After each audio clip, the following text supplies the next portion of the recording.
Hey, what's up everyone? How you doing? It's me, Mr. 4Cap Scaler. So this is going to be it. This is going to be the end of the game, pretty much. So if you don't want to know what happens, if you don't want the experience to be spoiled for you, I would suggest not to watch this stream. Some of you probably already know what's going to happen. Some of you probably don't. For those of you who don't want the experience to be spoiled, I would suggest that you guys don't watch this stream. For those of you who would like to know what happens and don't care, well, then you can go ahead and watch this. But it's going to be a very grueling, emotional experience. This is not fun. It's not a fun ending. And this character is very beloved, so this is going to be a bit heartbreaking for you guys to watch. But I'm not going to tell you how it's going to end up. It's a very long, brutal, suffering ending for him, as you will see. What's up, Devin? How you doing?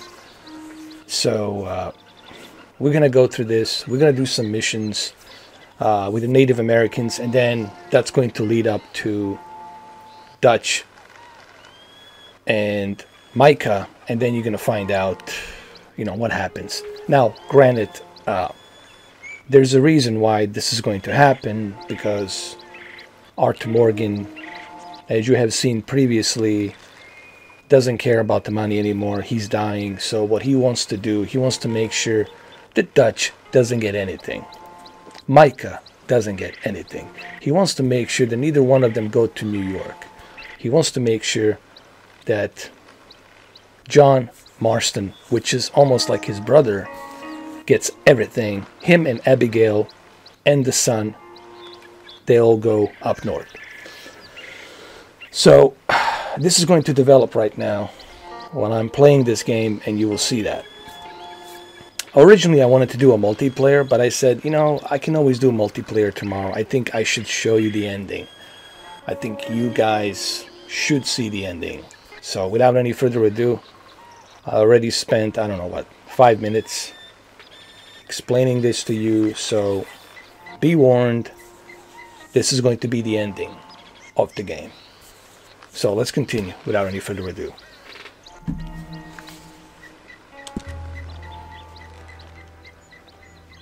How you doing, Devin? Welcome. I'm pretty sure majority of you probably know by now what's going to happen here. But I don't blame you if you don't want to watch. Clearly, the last goodbye tells you exactly what that means. I was debating, should I call this the last goodbye, or should I call it Arthur Morgan goes on vacation? That's what he calls himself. Dying, meaning him going on vacation. Like, I'm tired, man, of this outlaw life. I'm moving on. I'm going on vacation. I wanted to call it that, but I felt that was a bit of unsettling. I wanted to call it the last goodbye. Now, the one thing you will notice right now, the Arthur Morgan is sick. He's very sick. He lost a lot of weight. You can see his cheekbones and everything. So the poor guy's losing so much weight. Even when he's eating, let me show you. When he wants to eat something, he can't even swallow. Like, he's coughing, and you will see that here in a moment.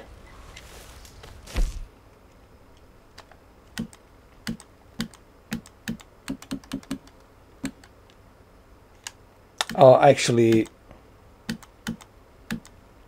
I don't have any food with me, but when he eats the food, he's having a hard time swallowing. He's always coughing it up, you know. But I did try to help him out. I did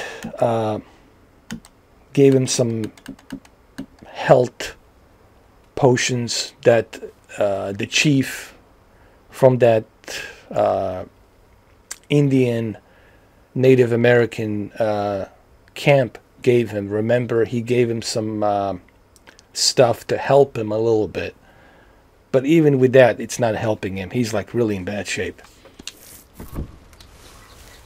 All right, let's leave this.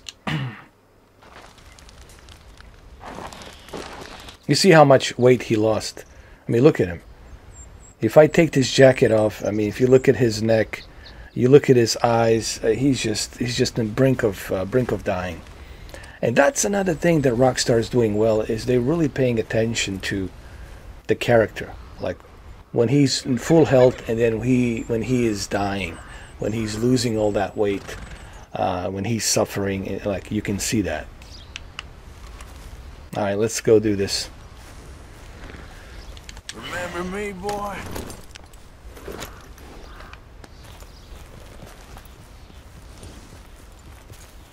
You can see how thin he is. It's just like pale and thin. He's just barely making it, man. So we're gonna do this. There's 2 more missions. I'm gonna show you the map right now. All right, this one right here, Captain Monroe. We're gonna do this one, and this is something that's a side quest. This is something that I made a promise that I was gonna do. So, you know, before he dies, he wants to make sure that he keeps his promises, and he does well to keep his promises. And then after that, then we got this one, obviously. Eagle Flies. This is the one with the Dutch. This is the mission that's going to kind of develop into the ending of the game. But there's something that happens at the end of the game. It doesn't completely end. When it ends, something else happens, and you guys will see. Anyway, without any further ado, let's continue.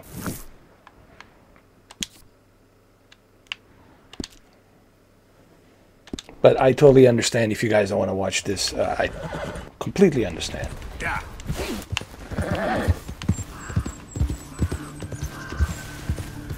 But for those of you who do want to watch this, then enjoy and watch. Hey Panda Killer Games, how you doing, man? Welcome to live stream. How are you? You are new? Well, that's cool, man. We're all new. Everybody's new at something.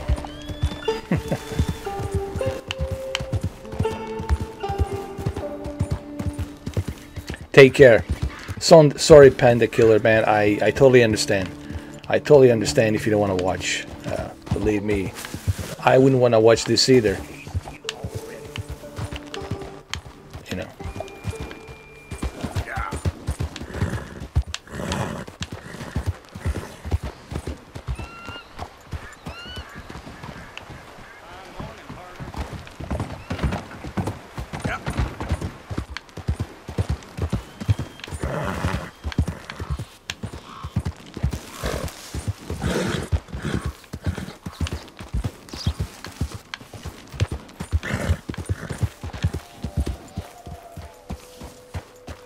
You see that mountain?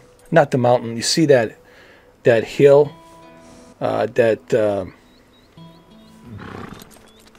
hill. It's really a mountain, just all out of stone.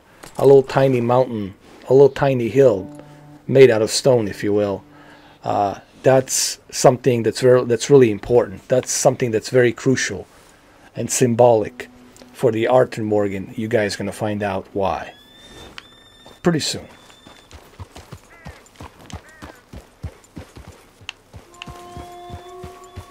Mr. Morgan!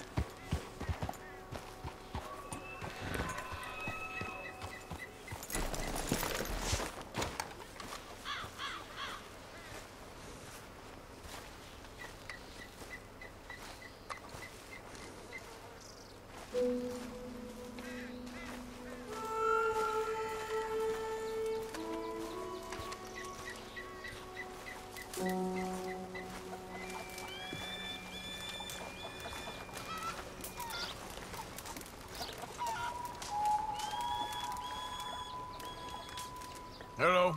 Here I am, as promised. Captain Monroe. Of course. Chief's gone out trying to find medications. It's quite a business. Yes. Thought we were through with all this. We are, mostly. Colonel Favors seems to think the natives have broken some promise they never made, and apparently he's punishing them by withholding vaccines sent down by the federal government. Really? I was supposed to oversee the administration of vaccines. Now I hear the wagon's been diverted. Why would he do such a thing? To be honest, I truly don't know. They say he didn't have a very good war, so maybe he's trying to start another one. Is that what you think? I'm trying to find out, and he knows I'm trying to find out.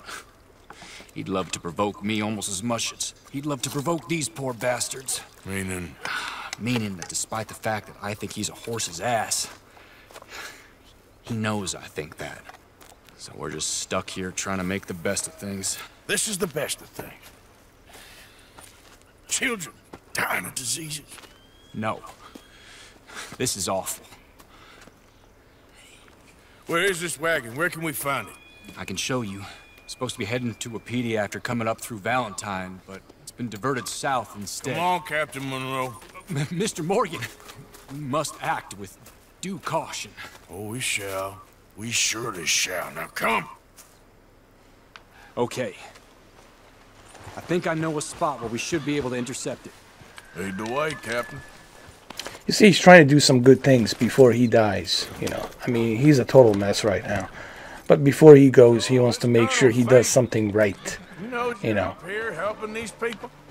Yes and no. He knows I'm here to produce a report on the situation. I was sent down from the north after all the news of unrest in the region.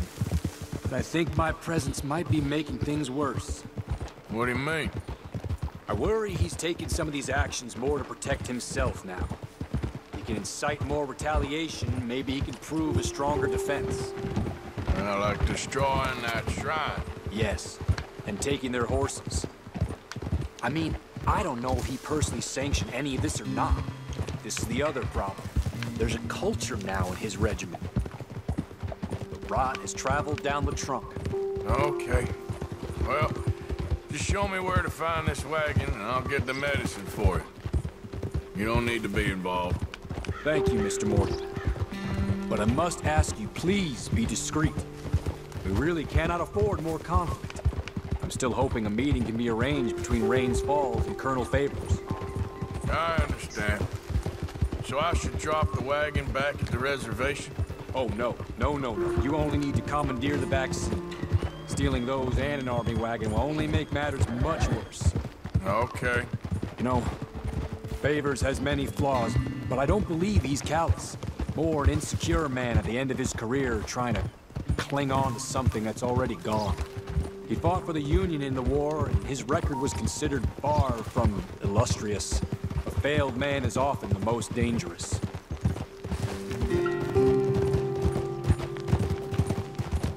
So we're going to go ahead and grab this vaccine, bring it to the camp, and help these children that they're being infected with all this disease.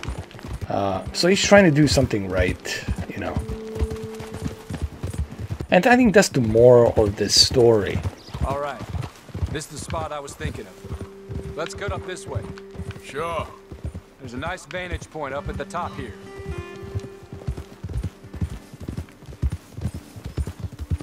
I think the moral of the story is, sure, we cannot fix our past. What's done is done. But we can make sure before we go, we make it even. We make it right. And that's what he's doing.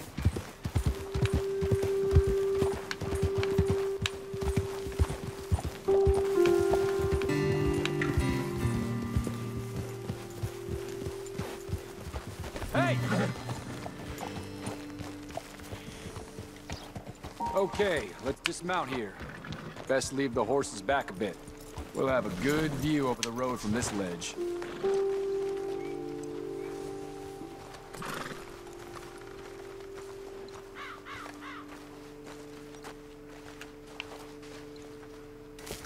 The wagon should come along this way. Okay. You're a good man, Mr. Morgan, but I fear this task to be a fool's errand. Well, firstly, I'm a long way from a good man. Secondly, fool's errands are my favorite kind of work. Fair enough. In that case, I can see we shall be great friends. May I ask you a question? Of course. Why don't you just tell all the folk up in Washington what kind of an idiot Colonel Favors is and save us all a lot of bother? Unfortunately, the government doesn't work quite like that. If you say so. There. I think that's the wagon. All right, get yourself out of here. Just remember to keep it clean, understand me? Don't worry, I'm as clean as they come. Not all I do is clean. Well, good luck. I'll meet you back at the reservation. Try not to get yourself killed, Mr. Morgan. No, now, I can't promise.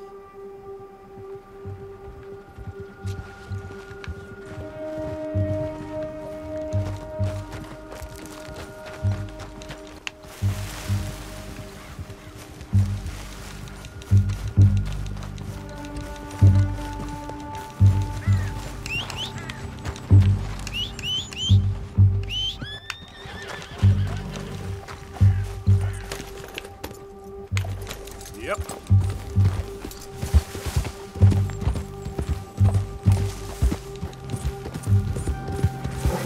Go.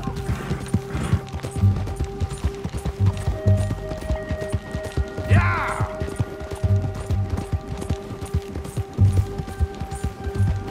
Ah. Yeah.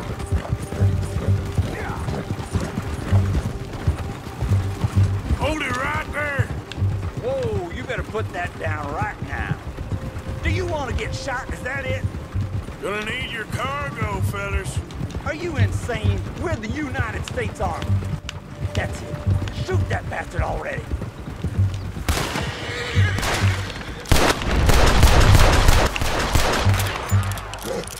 Well, they shot at me first.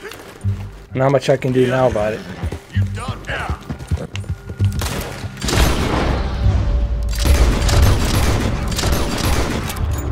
Did I shoot him in the leg? Hey, I think I did. Easy now.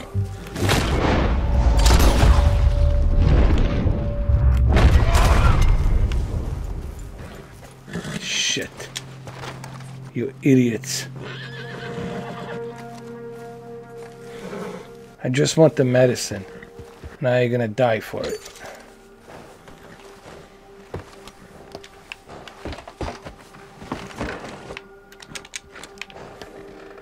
Ah, the medicine's in the back.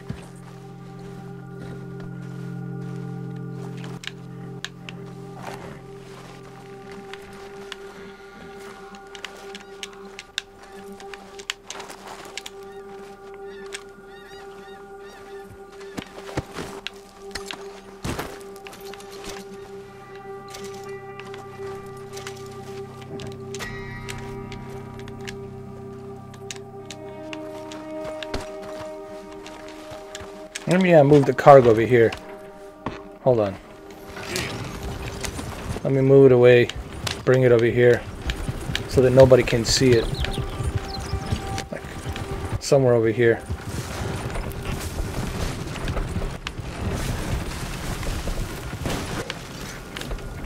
Like right over here.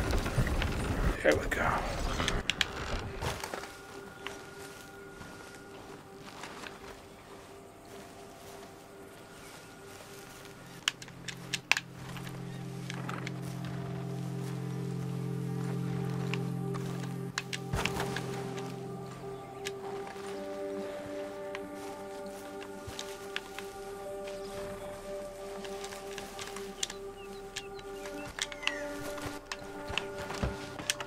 Come on.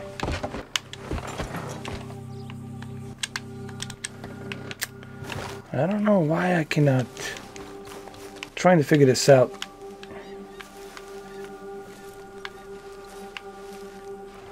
Trying to open this wagon.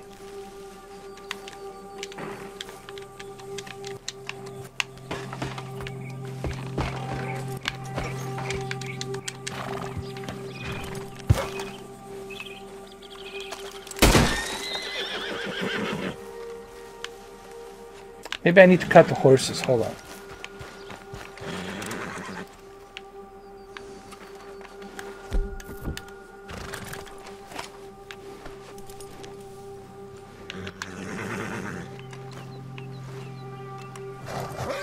Easy there.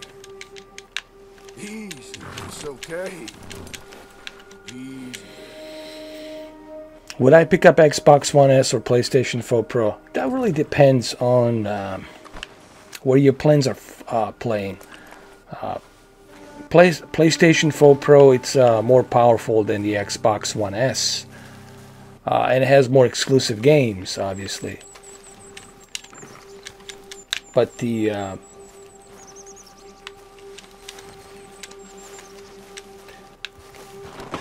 it all depends on where your friends are playing, honestly.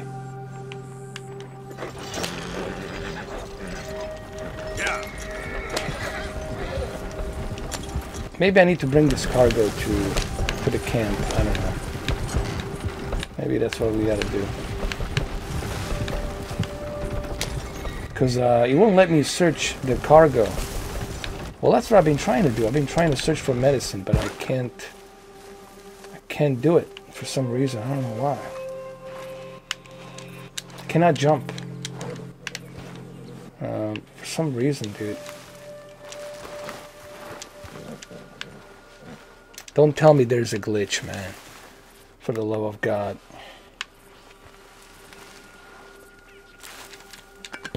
Alright, here we go.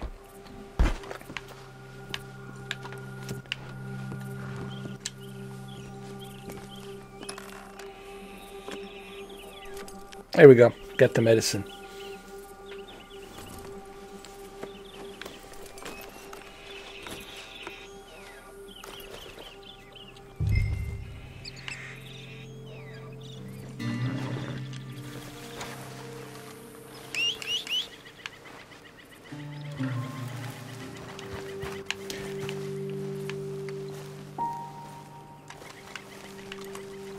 Should I make this horse? Should I make them flee? I don't know.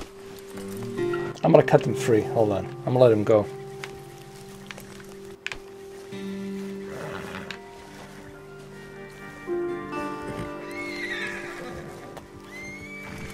Cut free.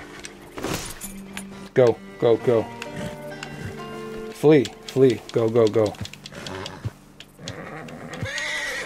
Go, go, go.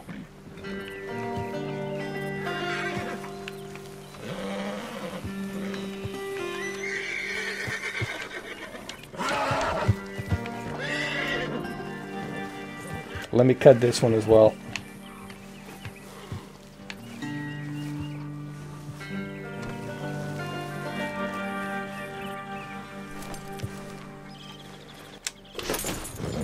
Go.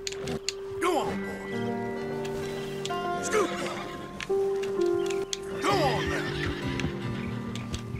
Get going, boy.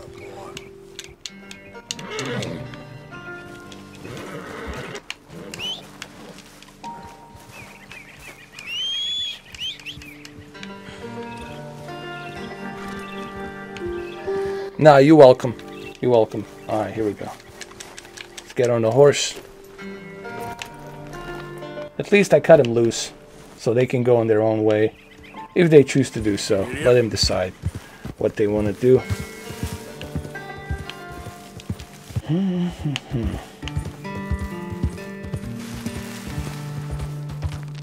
I gotta return this medicine now. This medicine, I have to return it to the camp and give it to them sick children. Here we go.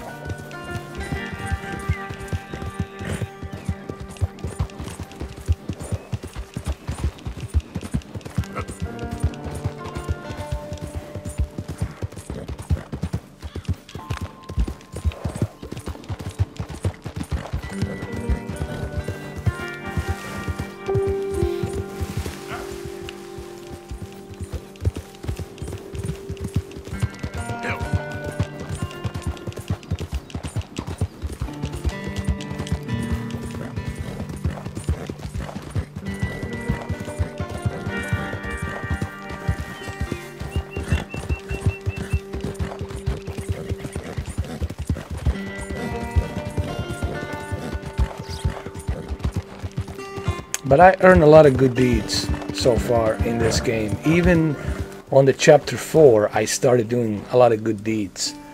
And I think those good deeds, it's something that really going to accumulate at the end of the game. And that's why you see a deer. You know, if you don't see a deer, it means you didn't accumulate any good deeds. That's after you die, you know.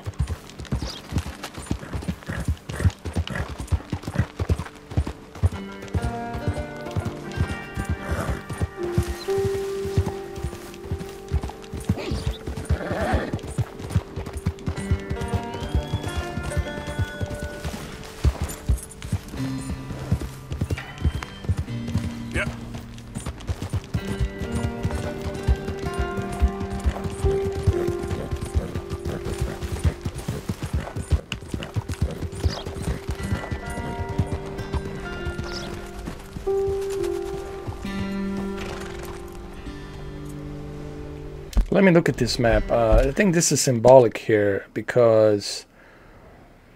Oh, yes. It makes sense now.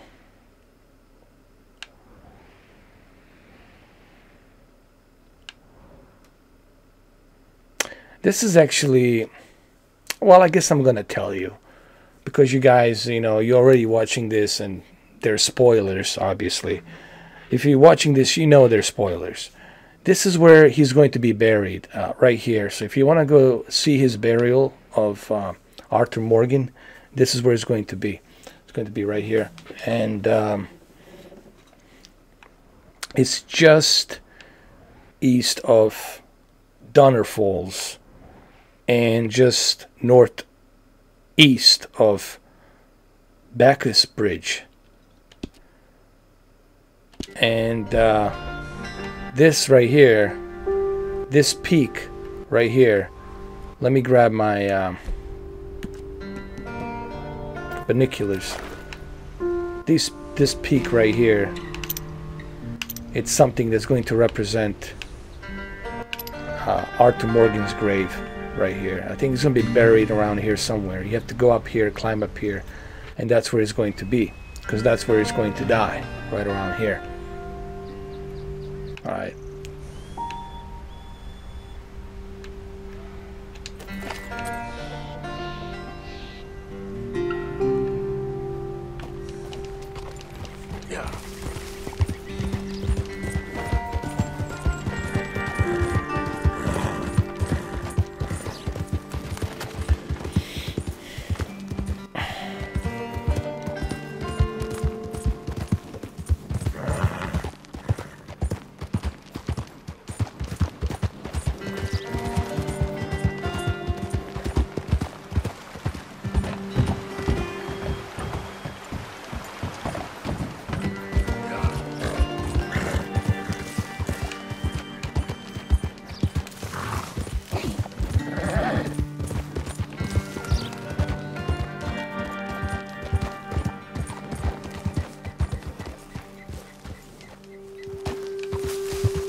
Captain Monroe, I got the medicine. Oh, wonderful. That's great news, Mr. Morgan. Yeah, well, don't worry. It didn't go too bad.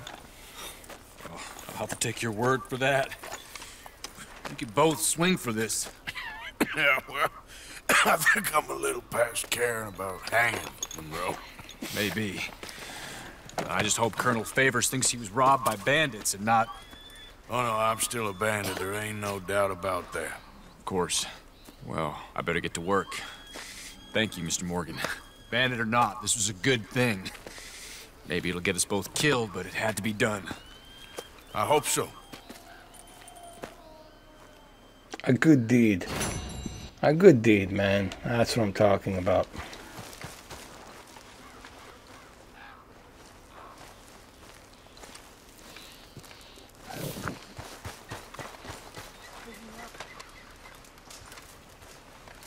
Madam, back here.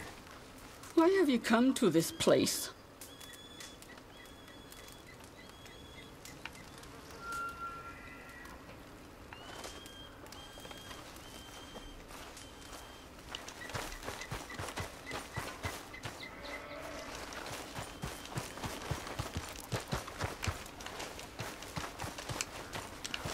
Let's go, boy.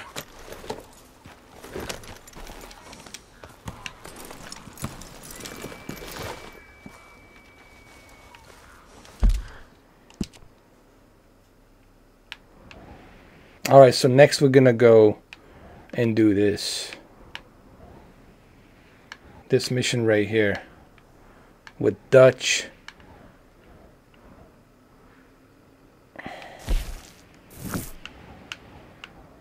There's also this as well. Maybe before I do the Dutch mission, maybe I should do this one as well. Let me see.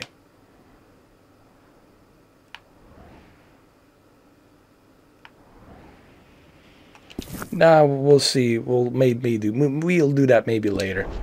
But let's first do the Dutch mission, and then we can do that, and then we can finish it off.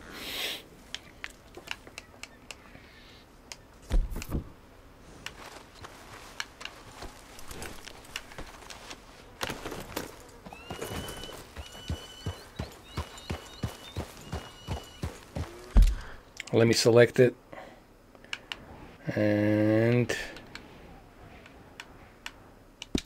here we go.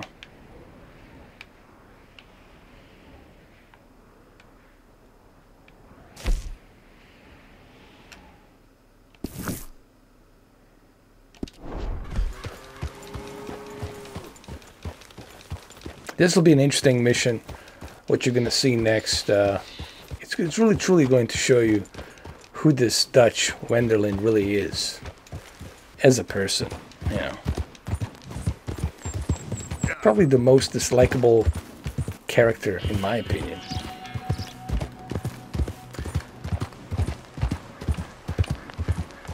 And the reason I say Dutch is the most dislikable character is because he's probably the worst person you could ever bump into.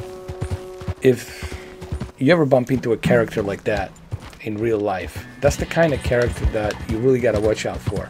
A character that's wearing many different hats, many different masks, many different acting faces. Those are the worst.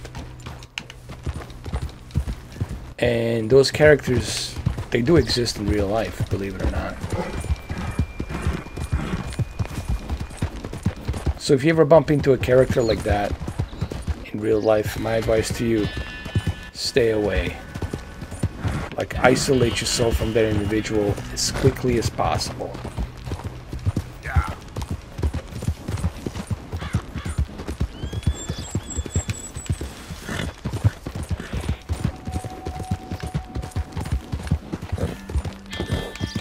That's why Arthur Morgan says, I see everything clearly now. Like, he couldn't see that before because he was, you know, he was a young outlaw, and what is this? He was a young outlaw, and he was raised mainly by Hosea. He wasn't really raised by Dutch Wenderlin.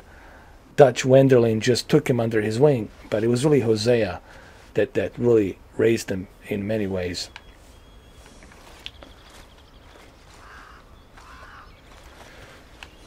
Somebody's horse died. He's dead. Nothing we can do here.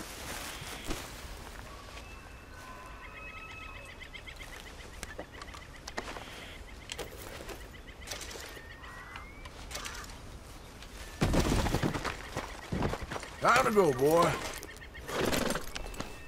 Giddy up. Actually, what's interesting, in this game, that's how realistic this game is. You can actually watch that horse decompose. If you don't bury him, if you leave him like that, you can watch that horse decompose. You can sit for like 8 hours with this game, or 6 hours, and you can watch that horse decompose from, I don't know, like a 30 days or something like that. You can just like watch them decompose. There's people actually who have done this in this game. They just sat there with the character, they camped out, and they were watching the horse decompose. There's like a timeline video where someone actually showed this, and they said this actually happens in this game.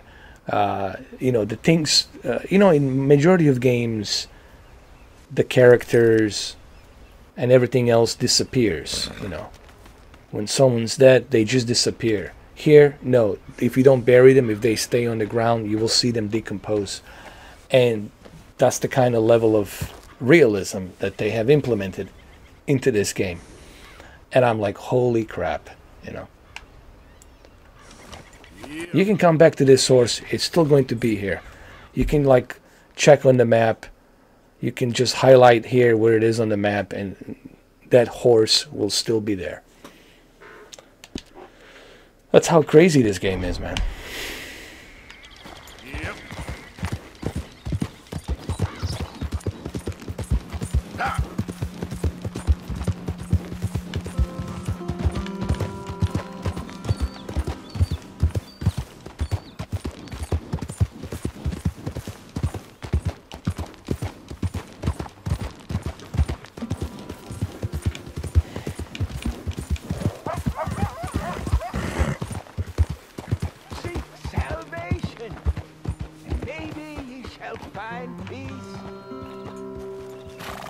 I keep seeing this guy.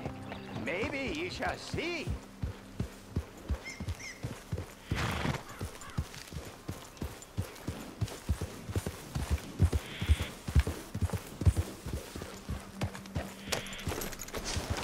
A fortune teller. Alright, tell me my fortune. $1 for your future. $1 for your fate. Take this.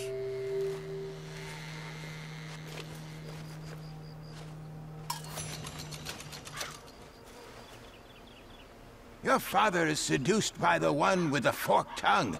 It's no use hoping. Okay, I will try to bear that in mind.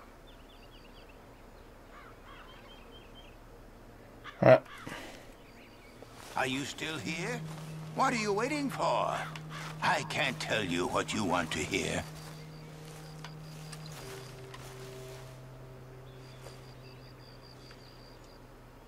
Well, I cannot give him any more. He only can tell you once something about my father. I don't know. Everything's in a riddle, and you have to figure out what that is. Does the father represents the Dutch? You know, and what he meant by that, I don't know. The rotten father, I don't know.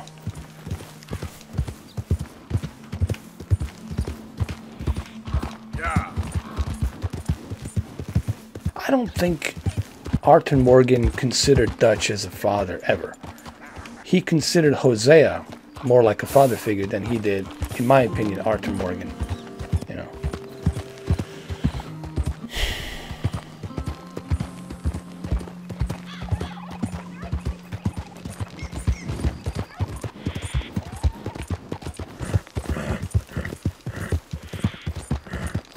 Come on.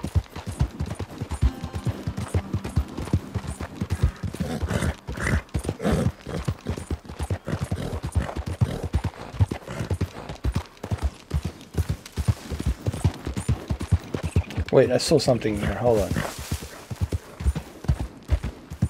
think I saw something.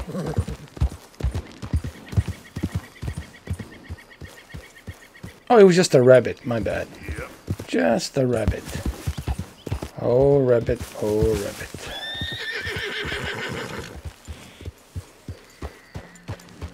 What was this? You know, if you actually explore every and each, you see there's something here. If you explore this place, you will find something. You will find stuff. You will see a squirrel, fox. You will notice all kinds of different things here.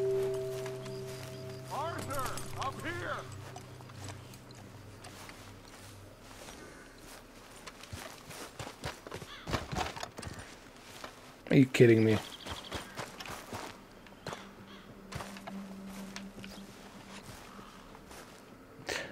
Oh, I gotta go climb up there. This Dutch Wenderlin. God. The most dislikable character, man. What?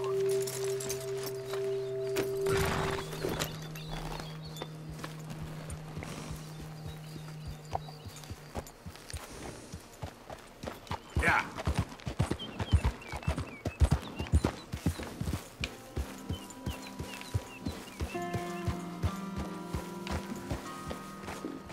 You kidding me? I gotta climb that? Dude, I'm in no condition to be climbing anything.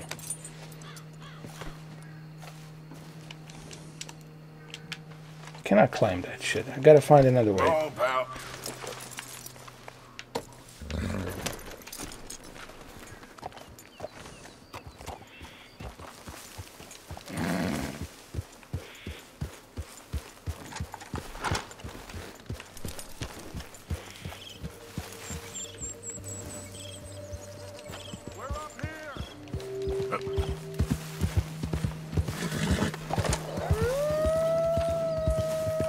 Great.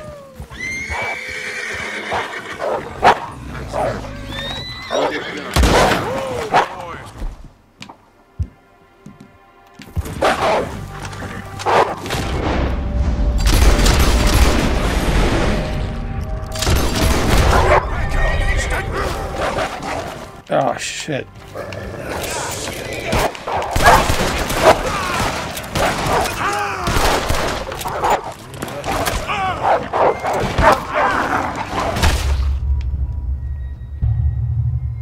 The wolves got me, man.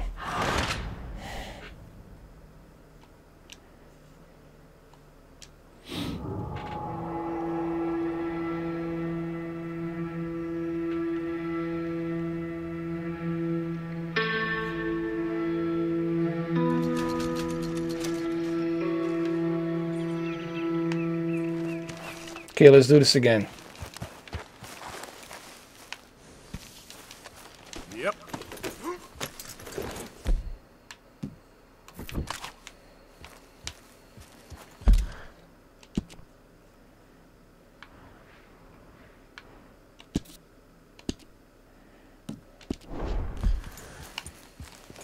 Yep.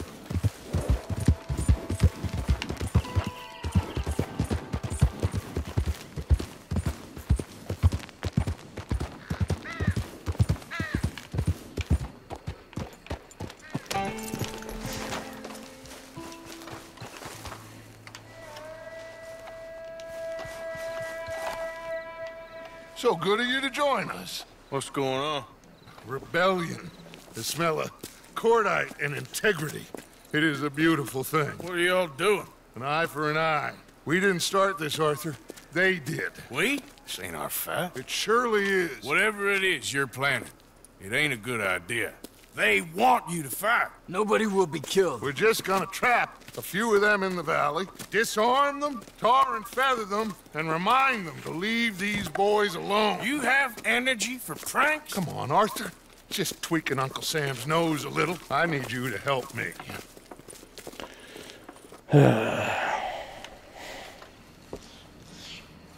Besides, it's perfect. People will see these boys. They won't notice us, and they'll think we're gone. Everyone will blame everything on the Indian problem, and we'll disappear up the river. But first, we need to trap them in this pass. Help me dynamite up these trees. So, you're using them? No, sir. No. Never. But it is mutually beneficial to draw attention to one problem and avail over another. These are good people, but their situation is real complex. We ain't helping them. Sure we are. Come on, let's get this done. What a piece of shit this guy is, man.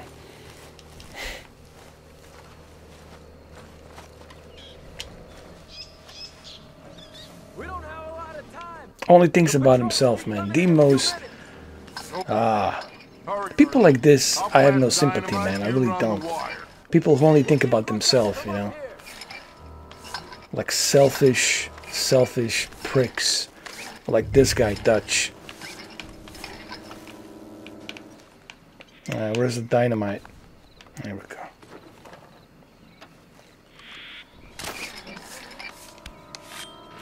I sent for some of that dynamite you and Bill commandeered in Van Horn. Good work with that, by the way. Bill played drunk. The perfect man for the job.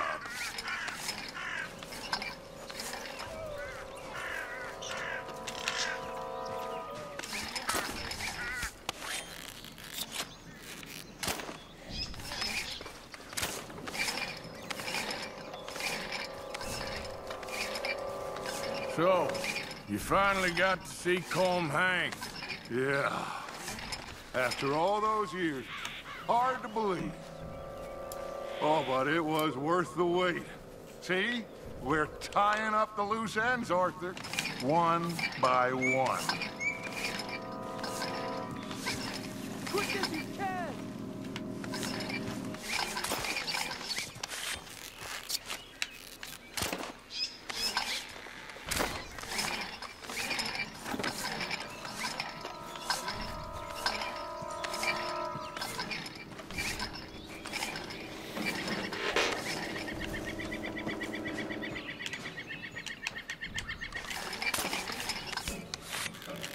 I think that should do it. Come on now, quick. Get back up there. Okay, let's go, Arthur.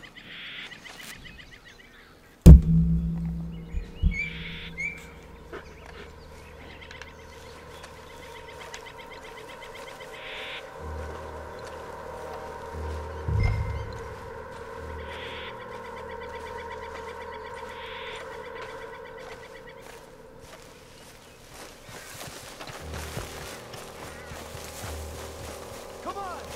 We don't have long!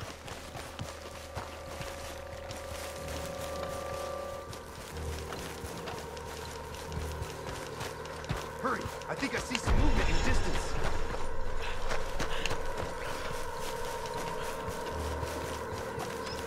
Over here, Arthur!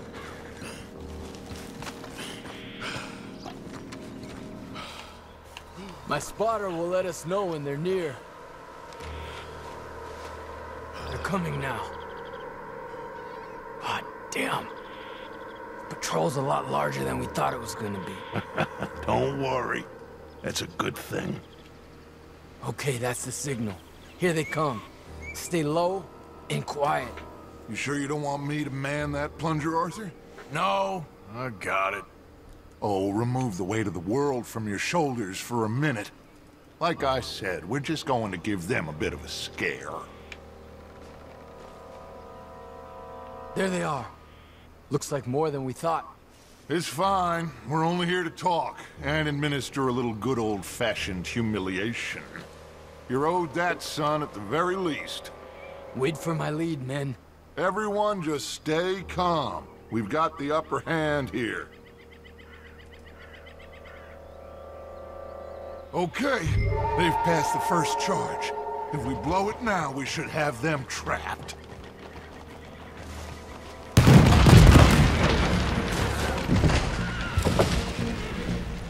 Put your hands up! You're surrounded! Nobody need get hurt! Your humiliation of us has gone on quite enough. This ain't a good idea! Put down your guns! You are making a mistake, boy! No, you're making a mistake. Put your hands up, soldier. Take a little humiliation and leave these fine folks alone. Who are you? A concerned citizen. Is that so? What now? We should move. No, not quite yet. Soldier, you and your friend's gonna tuck tail and run off? Run! Excuse me? I'm getting bored of this. Your friend's fired first, soldier! My father won't be happy about this! They fired first, son! Watch your head! There's another patrol in the rear! Looks like we got a fight there, This has gone on long enough! This is bad!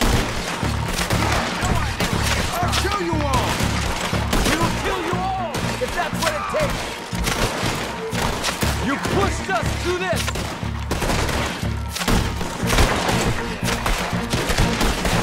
You started this! This is where you stop! Take them down! You pay for what you've done! Hardcore affair is enough! You will die in this place! Our people have suffered too long! Surrender now, or you all die! Look out! They're coming up on our left!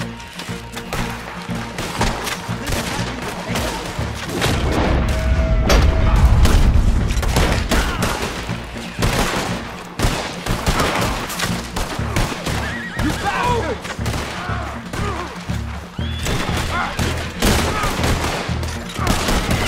Is this what you wanted? There's a lot of them. There's a lot of them.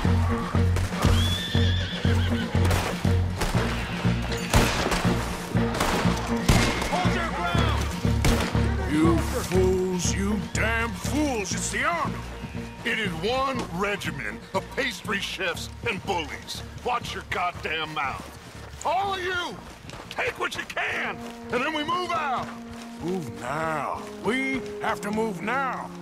Search these men quickly, then we move. This is crazy. Why aren't we getting out of here? They might have information on them that'll help our friends with their cause. We need anything my father can use to strengthen our case. I ain't sure much is gonna strengthen your case after this.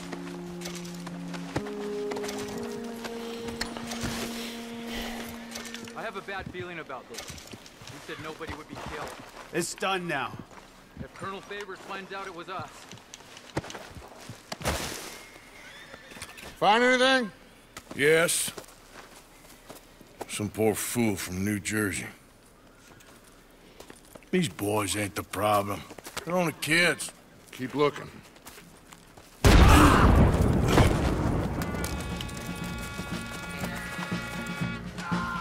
Shit!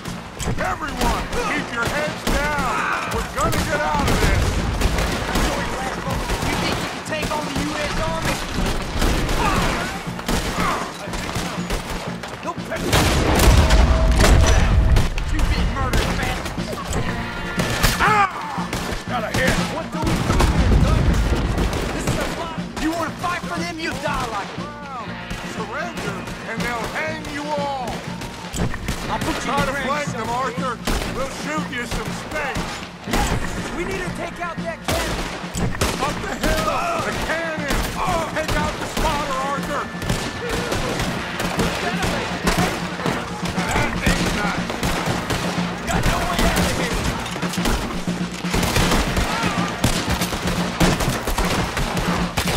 It's over. Too many of us.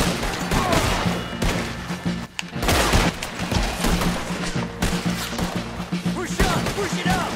You think you're helping those savages?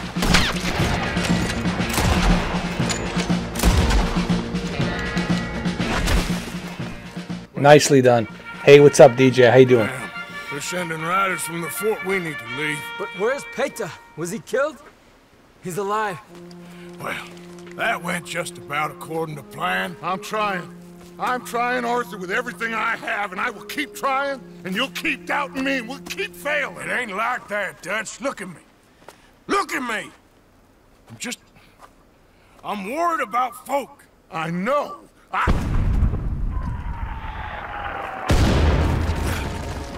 We should go.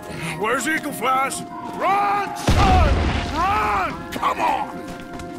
This area is gonna be crawling with soldiers in a few minutes. Because of your stupid, idiotic, selfish ideas. We need to ride hard. Stay with me. How you doing, DJ man? How are you? How's everything?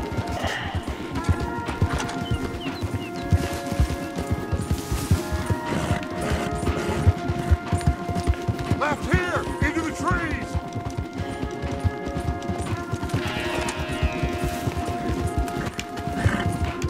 Okay, let's dismount here.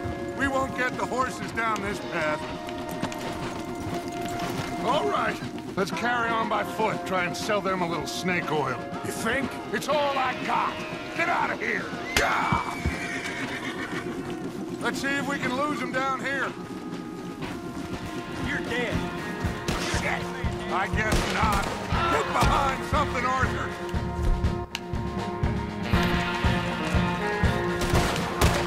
Okay, and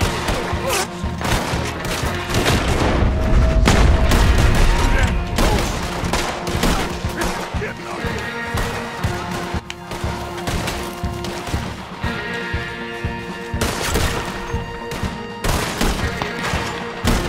You don't know who you're dealing with. I'm gonna watch you bleed out, coward.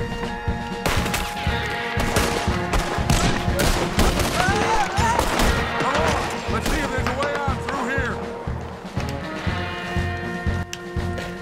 I mean, when you think about it, every mission, every plan that he tried to take was a failure with this guy Dutch and Micah. Total failure. Nothing seems to work, especially in the Blackwater. Yeah, the Western, the soundtrack on Rockstar, it's always great, man.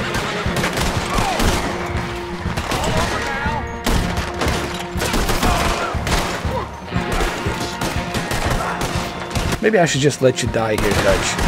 You know, get this over with. You're not even worth my time. Let's keep going. Follow the path. It's got to spit us out somewhere. You know, I never felt... What was the... This is like the first game ever that I hate this character so much. I know it's a fictional character, but the Rockstar made me want to hate this character, like, indefinitely. This guy right here. Dutch.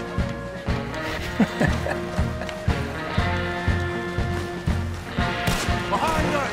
Hold them off.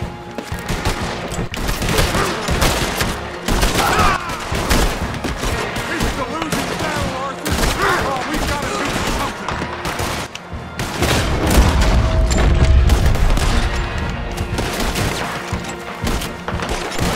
Pull your head off.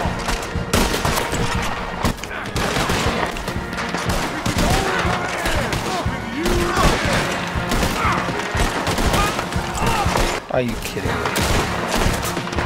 I'm not holding him off anymore, so who you, Dutch? You hold him off, you bastard. Maybe I should just let them kill you. Fall back. Dutch.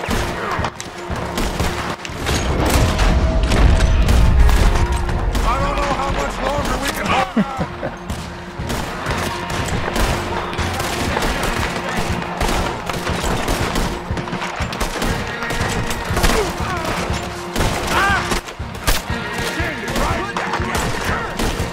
Hold on, let me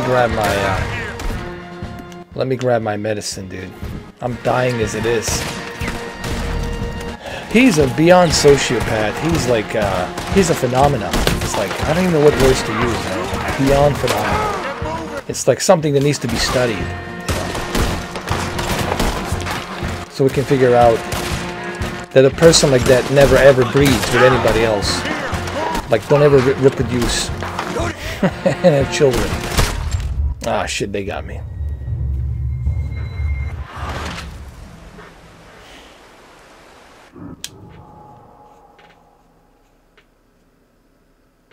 Well, that's the whole moral of the story, is he only cares about himself, dude. That's the one thing we'll learn. That he's a sociopath, he only cares about himself. You're right.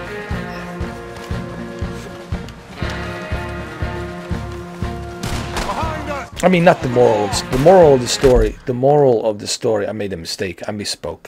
The moral of the story is Arthur Morgan paying for his sins, finding a redemption through doing good deeds, finally realizing what's really going on, and trying to make things right before he dies.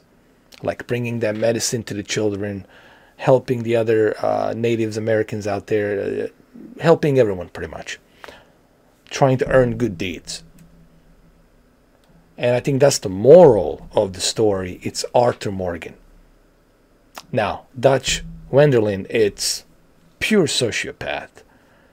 but the worst kind of sociopath, because it's hidden in many different skins, in many different layers. And Arthur Morgan didn't see that. Hosea didn't see that in the beginning, because he was masking himself, you know. And then throughout the chapter 4, especially in the chapter 4 and then chapter 5, Arthur Morgan start realizing who this guy really is. It's kind of like a Walking Dead, you know, like Game of Thrones. You start to learn more about the characters as the game progresses. And that's what's so cool about this game. Like, you get to see that happen, you know. So the moral of the story is Arthur Morgan and also John Marston, and what John Marston has learned from his brother Arthur Morgan that he brought with him in Red Dead Redemption, in the first Red Dead Redemption. So now you see how everything kind of comes in nicely together with this game. Let me fix my camera, hold on.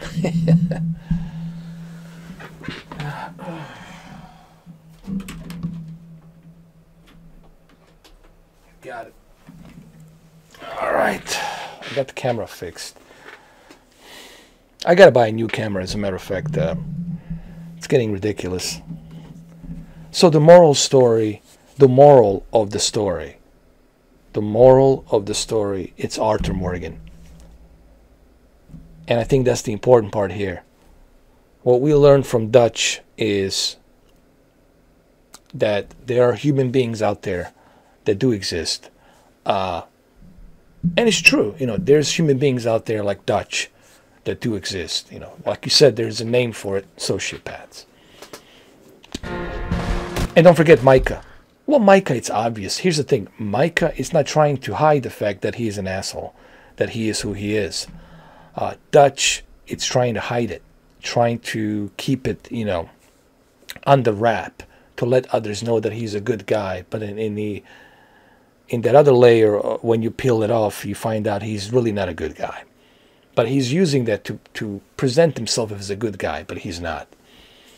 Throwing other people under the bus, and then trying to save his skin so he can look like he is this good guy. You can also look at Arthur Morgan as, quote-unquote, a cult leader. Brainwashing people, making him think that he's there to save them, to help them. And people can easily believe him to think that he is this messiah or prophet or something, you know. And he keeps mentioning the faith, keeps mumbling and talking about the faith, have a faith and this and that. There's so many different things you can label Dutch, but all of them are bad. What's up, Vale? How you doing? Let's continue. All right, Dutch. Maybe I should just let you die. Dutch. I don't know how much longer we can hold it.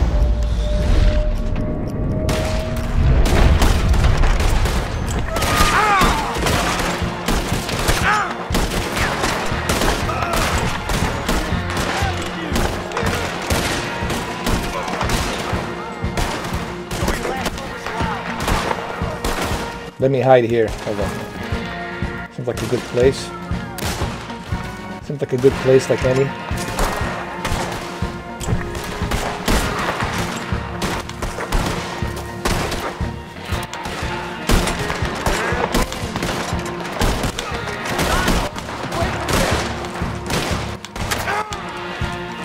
Let me grab my medicine. Hold on.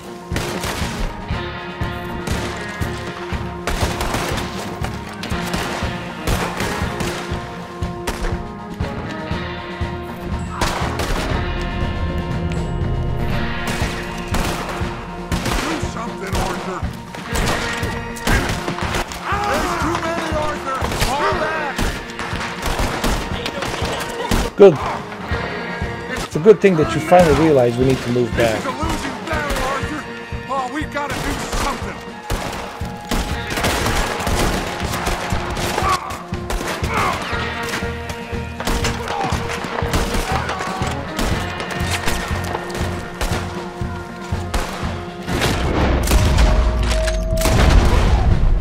There's too many. Run, get moving. And there will be many, many more because of your stupid, arrogant ass. Yeah, exactly. This is it. This. Well, Arthur. Put your hands up. I said, put your damn hands up. Okay. Okay. Follow my lead. I got a plan. This is a good one. Hello, officers. You keep them hands up and come here. Put your hands up. Hello, Captain. Keep your hands up and come here. Come here. We can't do that. Your man... Oh shit. I totally forgot. Put your hands up. Hello, Captain. Keep your hands up and come here. Come here. We can't do that. Your man... Those men they killed? They were good men. You're fighting nature, Captain. Get over here. Ask my friend here. My whole life, I tried to fight change. It's a waste. I see that now. It's waste. You can't fight nature, Captain. You can't fight change. You can't fight gravity.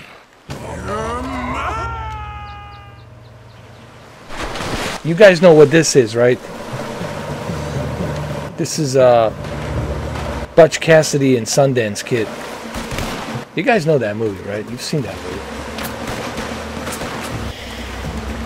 There's a lot of little homages in this video game for all the other Western movies, spaghetti westerns, all the classic ones as well. There's so many resemblance and homages in this movie. I mean, in this game. Grab on! We're almost home! Come here, big boy! Oh, I got you!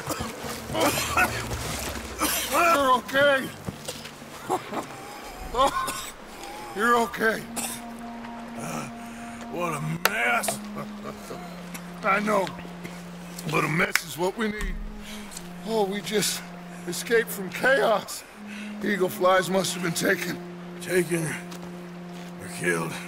Well, we can't go find out. No, not now.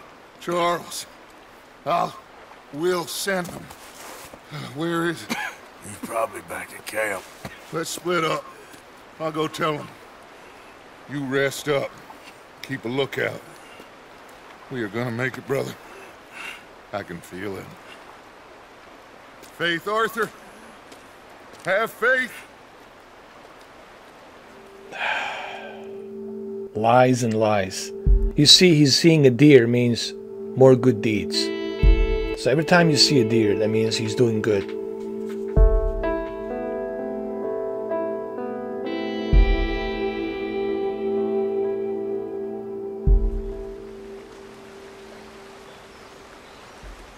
I gotta take this photo. It's a pretty good photo right here. And this one too. There we go.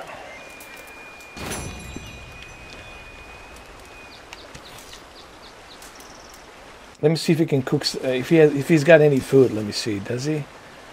Do I have any food? Cook something.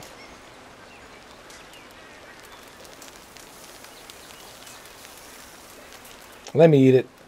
You see, when he starts eating, he's gonna start coughing because he is super, super extra sick right now.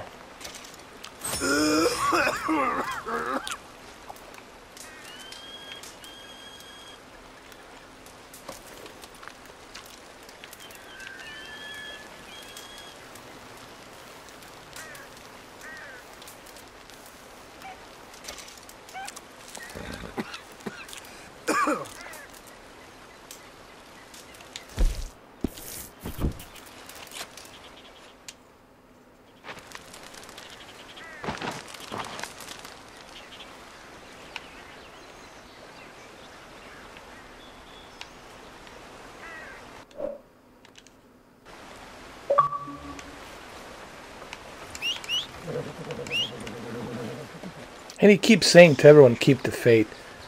Even to every person he says, keep the faith, has died.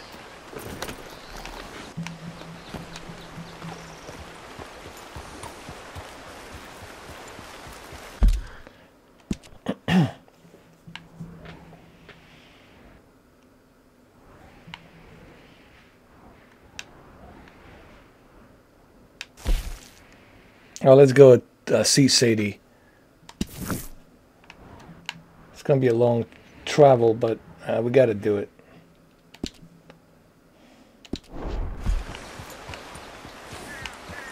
Yep.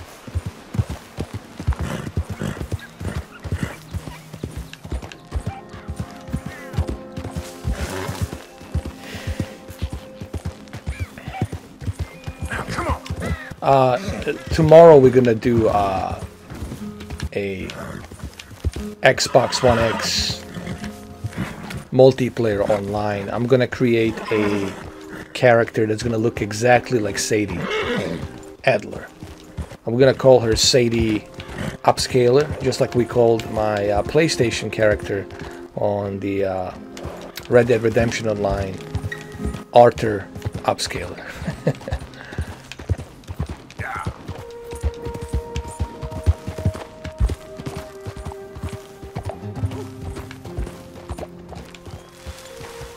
Easy, easy, easy. Another thing I noticed, and this is so, the only way, here's what I want to say. If you played from beginning all the way to this chapter 6, you're going to realize when he becomes sick, like he even has a hard time controlling a horse, like he's wobbling, like he's really not focused. All of these things you can see, you can feel on the controller, like when you're controlling him and everything. The amount of detail that Rob Nelson and his team, which is obviously the producer of this game, that he has implemented into the, you know, Red Dead Redemption 2, it's really, it's crazy. The amount of stuff that's here, the amount of things that you can do. So even if there was no multiplayer, honestly, I always felt that the multiplayer is a luxury for this game because there's so much to do on this game, so much to explore that you really and I think this game, it's a proven point that single player games are still alive. Single player sandbox games like this one, Red Dead Redemption 2, are still important, you know.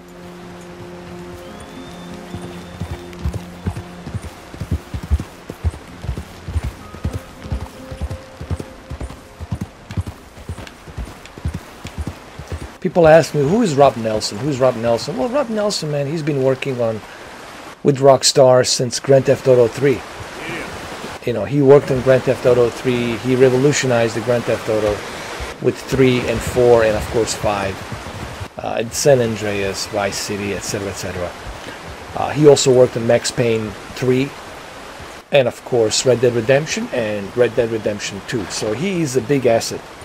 He is a big caviar that the Rockstar needs.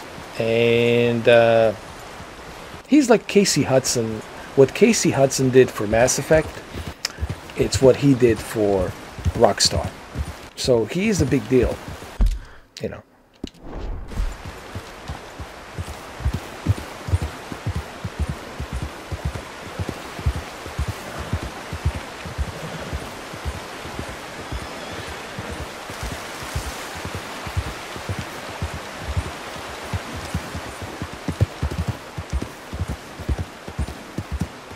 And how about that, man?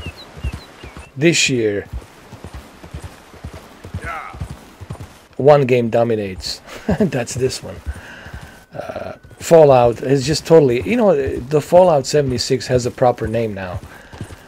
The Fallout. That's what it is. Total Fallout. And people ask me, like, this year, like, what game would you say this year? What 3 games would you say are like that you would pick. Okay, actually there's 4. I would pick 4 games. I would pick a Detroit Become Human was good. I still have it. God of War, Spider-Man, and then this. Total of 4 games that I would say, like, this is, hey, what's up, Reynold? How you doing, man? How are you? Just in time. Reynold is here. Reynold came in for my favorite mission. Sadie, Adler, and Arthur Morgan.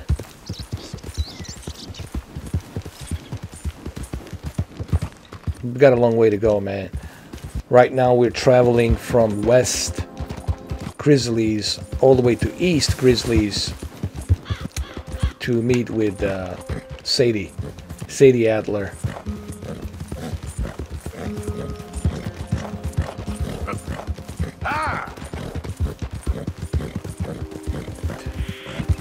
I knew that there's not going to be that many people watching this live stream, because I knew that people, you know, they want the experience for themselves, and I don't blame you. Like, I totally understand. You know, you don't want the experience to be spoiled. Totally understandable. Let me go, you shit-spit son of a bitch! This is a family affair, so get out. What's going on here? I've been tied up by a cocksucker! What's she doing? Oh, oh shit. He kidnapped her. Hold on. Hey, asshole.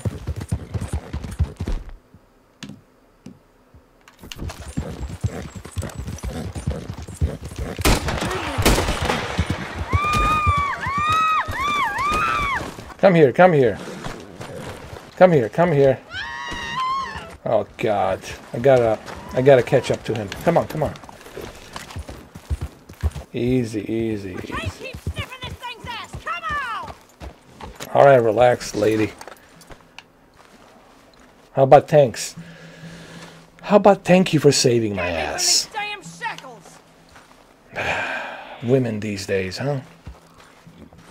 I just saved your ass, and all you can do is bitch and moan. Easy, easy, easy. I ain't ready to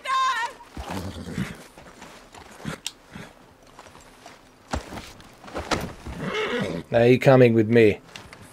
Now you are my bitch. Come on! Don't you go carrying me around! Alright, alright, alright, alright. You piece of shit. Let me go from here! Come on! Relax, relax. Took your damn time. Rotten pig fucker! Never did no right by me! Not since I was 6! Well, glad you're feeling so good about all this. So where are you going? Alright. You're not gonna say thank you? Oh, Lord. Damn hillbillies. Goddamn hillbillies. I love you. I love you, Arthur. I love you. At least he speaks the truth. Goddamn hillbillies. Shit. Come on now, boy. Here.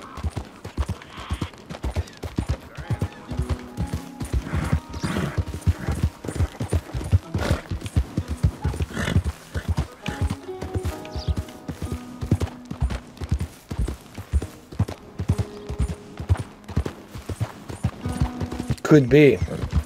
But either way, the guy was shooting at me. I had no choice. I had to shoot back. You know, it's either me or him. Like, you know. When someone gives you no choice, you know, then you got to do what you got to do. You know, he gave me no choice. He starts shooting at me, and, you know. He wouldn't stop. You know, if he had stopped, then I would have told, you know, totally. Look, the guy was kidnapping. Okay, that's. It doesn't matter, you know, if you're a Native American, what color of the skin you are. If you're doing something like that, if you're kidnapping, look, kidnapping is a kidnapping, you know. that means what you're doing is wrong. And I had to shoot the bastard. I had no choice. Either that or he shoots me. You know. Thanks, man. I appreciate it. Thank you so much.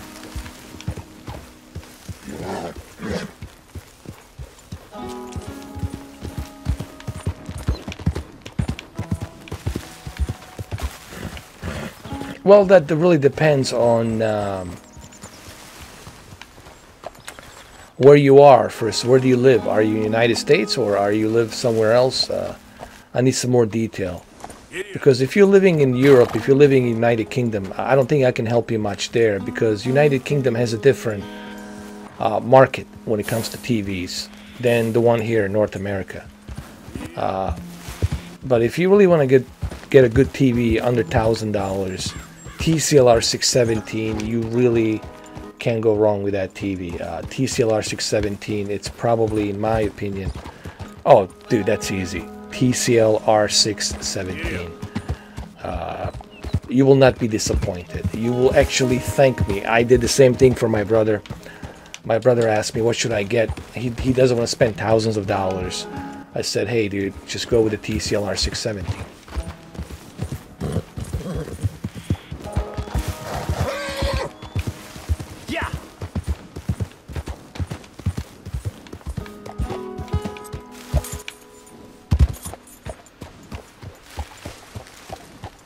Oh man, I gotta take a photo here. This is just too beautiful for me not to take a photo. One last photo, how about that? One last hooray. Let's get a bit closer. A bit closer. Here we go. Yeah, TCLR 617 has an amazing color gamut for a budget TV. It has 96 local dimming zones. You're going to have the best possible deep dark levels for that TV. 840 nits peak of brightness, Dolby Vision, HDR. You have 3 HDMIs that support HDCP 2.2, meaning 3 pass-throughs. You can use Dolby Vision on 3 of those. You can use HDR on 3 of those HDMI inputs. Gaming has a really good low input lag, about 19 milliseconds. So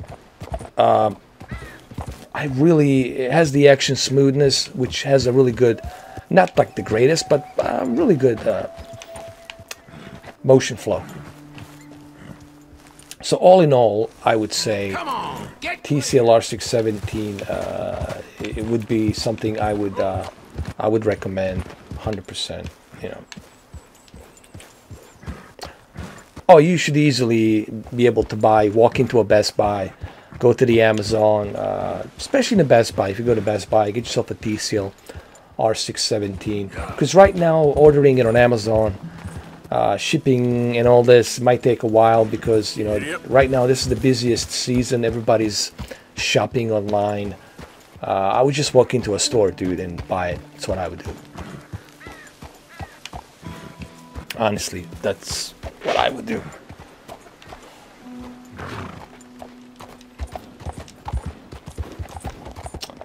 What else I was going to say? Yeah, you can actually check out my videos. I have plenty of videos on TCLR 617. So many tips, picture settings. Just type my name. When you buy the TV, this is what you need to do. Type my name, Mr. 4K Upscaler. TCL R617, and you're gonna have a truckload of videos on that television. Bunch of tips to help you out and whatnot. You know what, man? I don't mean to brag about myself because I really hate doing that shit.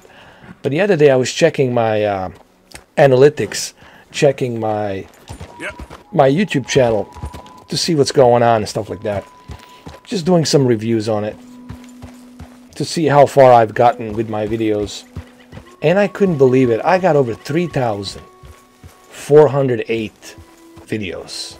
I think this is going to make it 409. So 3,409 videos. Insane. Even I'm like, holy crap, did I really make that many videos? I was like, yes, you did. Jesus Christ. You know.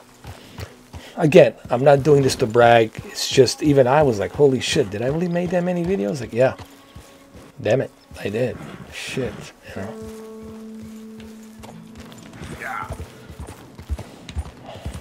So let's get back to what happened previously in this game. You know, a lot of people will look at this video and they're gonna say, well, dude, you could have saved that hillbilly girl without shooting that guy. Well, here's the thing. He would not surrender. Okay, if he had surrendered peacefully and he let me have that woman and he let her go, then of course I wouldn't have shot him. But he, you know, he didn't want to do it. So I had no choice but to shoot at him. And then, you know, it's either that or he continues with the kidnapping.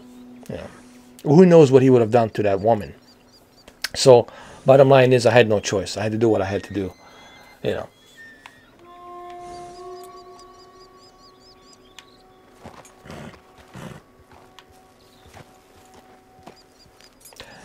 Thank you. No, it's okay, man. Yeah. Don't worry about it. It's all good, man. I look at my YouTube as a community thing. You know, everybody contributes. You know, everybody's involved. It's not just me. You know, all of you guys made this channel happen. You know, everybody's involved. Everybody's, you know, helping out with this channel, making things happen. Now, a lot of people ask me, but what about the people that you blocked? When I block someone, there's a pretty good reason. Every person that I blocked, I gave them a chance. I gave them a chance to be honest with me. You know, I'm not going to name names here because I don't want to do that. But I gave people a chance. And they choose to push that. They think I was bluffing, that I'm not going to do it. And now they can't believe, oh, it really has happened. Well, yeah, you know, if I block you, there's a pretty good reason why you're being blocked, you know. I always give people a chance, you know, and I try to give everyone a chance. But if you think that I'm stupid and that you can continue to fool me thinking that what I'm trying to say is this: if you think I'm stupid, then you're stupid for thinking that. I don't block people for no reason. When I block someone, there's a pretty good reason, but I do give people a chance. Reynold knows this. Reynold, you know, you're my witness. I gave everybody a chance. And I even gave some other people a chance, to someone whom I knew, like really good. I spoke to them on the Facebook. I said, hey, I'm giving you a chance right now to come clean and tell me the truth. Because I already know the truth. I know to whom you've been talking to. I know what you've been saying. Now's the time for you to come clean, tell the truth. And the same individual to whom I'm not going to mention the name failed to admit the truth. And I told him, well, goodbye, my friend. Nice knowing you. Bye. Blocked. Removed. Totally. Simply because a person cannot admit you talk about a redemption. That's what it is, man. It's really about you coming clean and letting me know, hey, dude, I screwed up. You're right. I shouldn't have done that. I apologize to you. I don't know what I was thinking. Something, you know, just admit to it. If you're already caught lying, the least you could do is just admit and say, hey, I screwed up. I shouldn't have done that. It was done in a poor taste. I wasn't thinking clearly. Something along the way. But these individuals, they can't admit what they've done. They can't. Kind of like Dutch. They don't want to admit what they've done was wrong. You know, it's a one thing to make fun of somebody. You could roast me, dude. You can roast me all day long.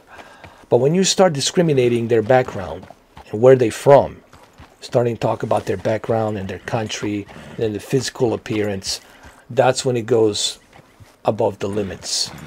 And that's when you push and go across the line to whom you can't come back from. There's a line on everything. When you cross that line, that's it, man. You can't come back from that. You know, and this is how I work. I'm like this in real life. I lost a lot of friends, friendships, because of this. I had people actually beg me, please, man, let's be friends again. Like, no, in real life. Because I always tell people this. Damn me the second time, damn me the third time, and hell with me the fourth time if I take your bait again for being stupid. You gotta be able to know when you did something wrong, you know.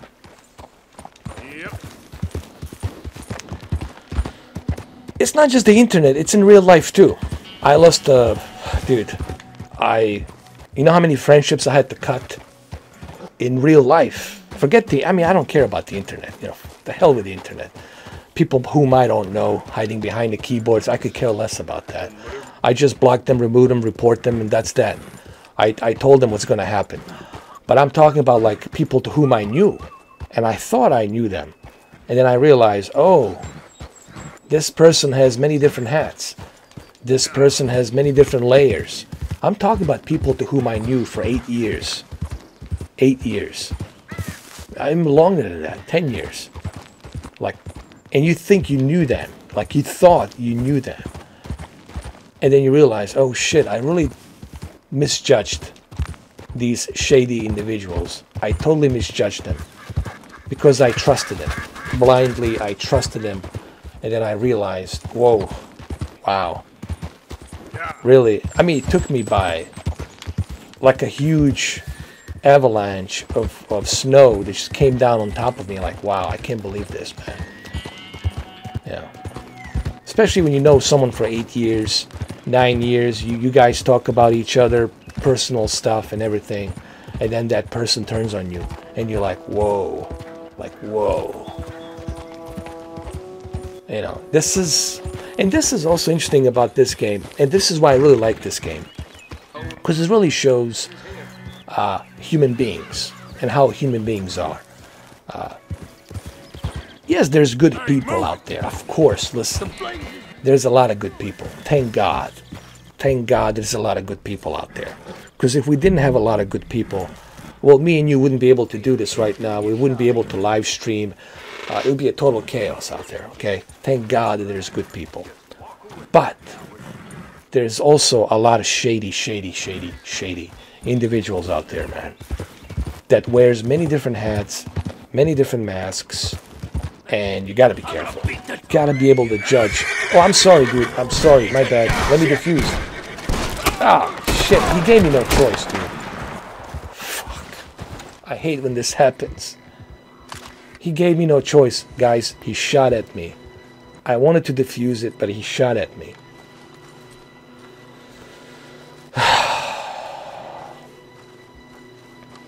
Why did you have to do that? Why did you have to do that? Dude, it was an accident. It was an accident, man. Son of a bitch. Because I'm trying to earn good deeds, okay? You guys seen it. You can rewind this video when it's done, and you'll see it was an accident, dude. I didn't see him. The guy shot at me. He wouldn't let me refuse it. But anyway, as I was saying, thank God that there's a lot of good people out there. But there's also there's a good percentage of shady people as well. It's not like a gigantic number of shady people, but they're out there. They're out there. But thank God there's a lot of good people. Believe me when I tell you there's a lot of good people out there. I met a lot of good people. But then there's also people who are shady. The ones you have to kind of watch out for. You have to kind of monitor them. You have to keep an eye on them, see what they're doing. This goes for women as well, you know. You think you know someone for 5, 6, 7 years, and then you find out, oh, all kinds of different secrets starts popping out. Life is a lesson, dude. It's what it is. Life is a journey. It's a boot camp. It's a collective of learnings. It's what it is, man. People say my purpose of life is this, my purpose of life is that. I said that's BS. The purpose of life is for you to experience this, all of this. Good, bad, ugly, horrible, insane, everything. That's what the life is about. It's a collective things of everything for you to experience, man. That's what it really is. What does that all mean? Why do we have to experience all of this? I don't know. I don't know what to tell you. I don't have the answer to that. Neither does the Arthur Morgan. But that's, in my opinion, in my theory, that's what life is.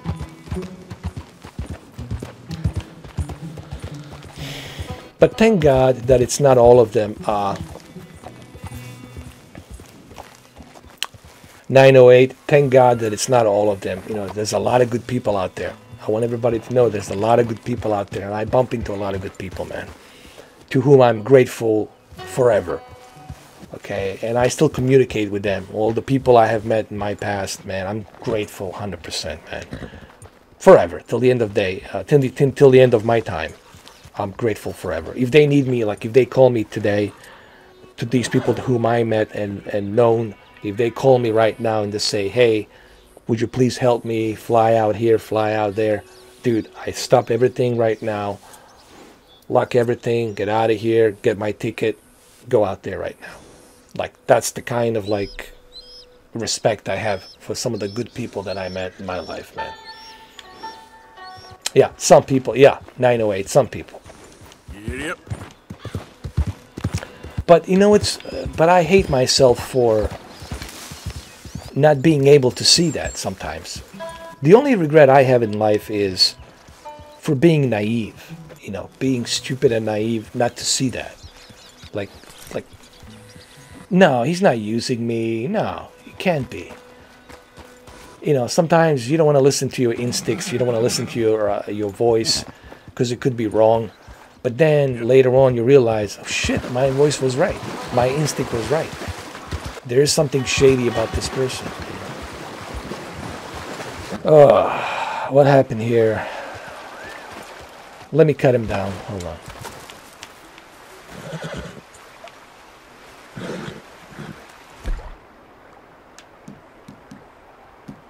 Yeah, we all do. Yeah, we all do, man. There he is! Get the bastard! Oh, shit. Son of a bitch.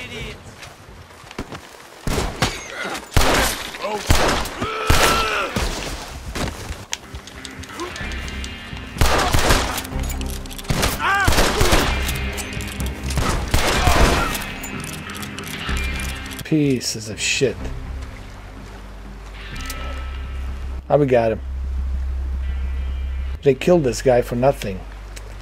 They hang him though. They hung him for nothing.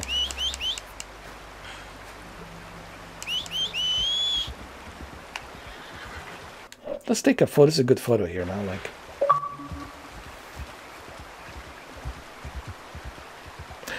well, that's what. Listen, this is what these video games are. They're based on life. Everything we see here, it's all collective experiences from life. And that's what I like about some of these video games. They're really teaching kids about life. Well, some kids, they don't learn that. Well, look, you can't really blame kids for not learning, because when I was a kid, dude, I didn't learn either, man. You know, I was just like, whatever, you know. I thought I was a Superman, you know. But I think that's what life is.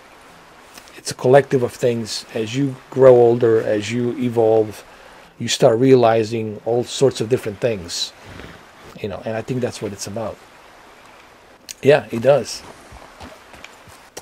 But this generation is very interesting. I'm trying to choose my words carefully. I don't want to say anything other than just it's an interesting generation. Yep. Nintendo 64. I know what you mean.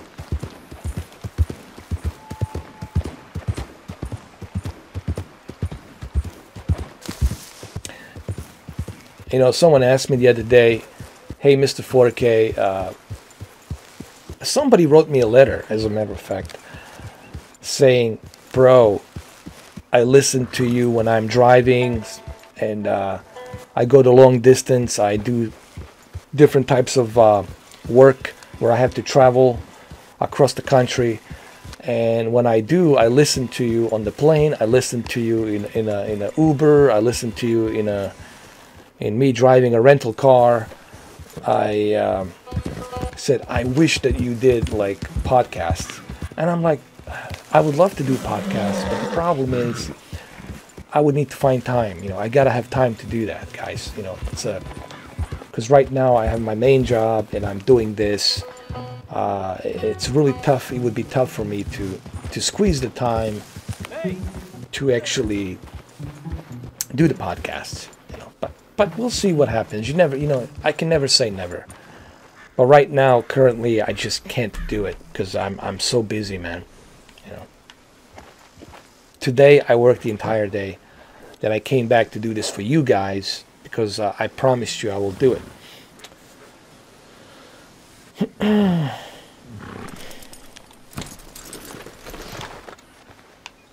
don't like the sound of this. All I'm saying, something happens, we get split up, we meet there. 01 Gila Dam, all right? All right. You ain't leaving right now, are you? Just making sure we got a plan. You never know how these things are gonna turn out. I'm trying to look out for the boy. So see, John Marston is telling Abigail. Let's keep talking, okay? He's working on them leaving. He wants them to leave. Abigail, her son Jack, John Marston, they want him to take the money from the Dutch. Take the money from the Dutch and flee. Leave nothing for Dutch and Micah.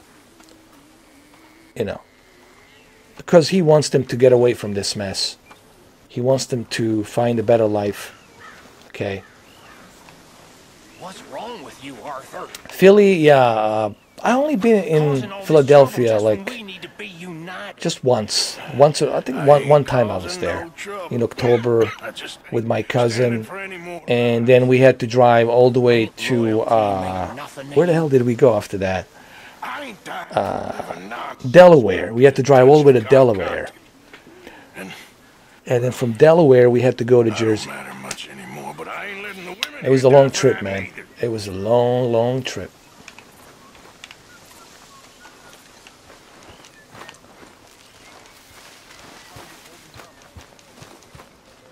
Let's see what Mary Beth, I'm sorry, will have to say about me. Hi, Mary Beth. Hey, Arthur. Ah, Mary Beth. You're just like the rest. Hi, Karen. I'm from South Florida currently, but I lived in New York. I lived in upstate New York. I lived in Albany, and I lived upstate. A little bit in Utica, and then upstate again. I went to a SUNY Plattsburgh College, and then moved down here. Went to the Art Institute of Fort Lauderdale.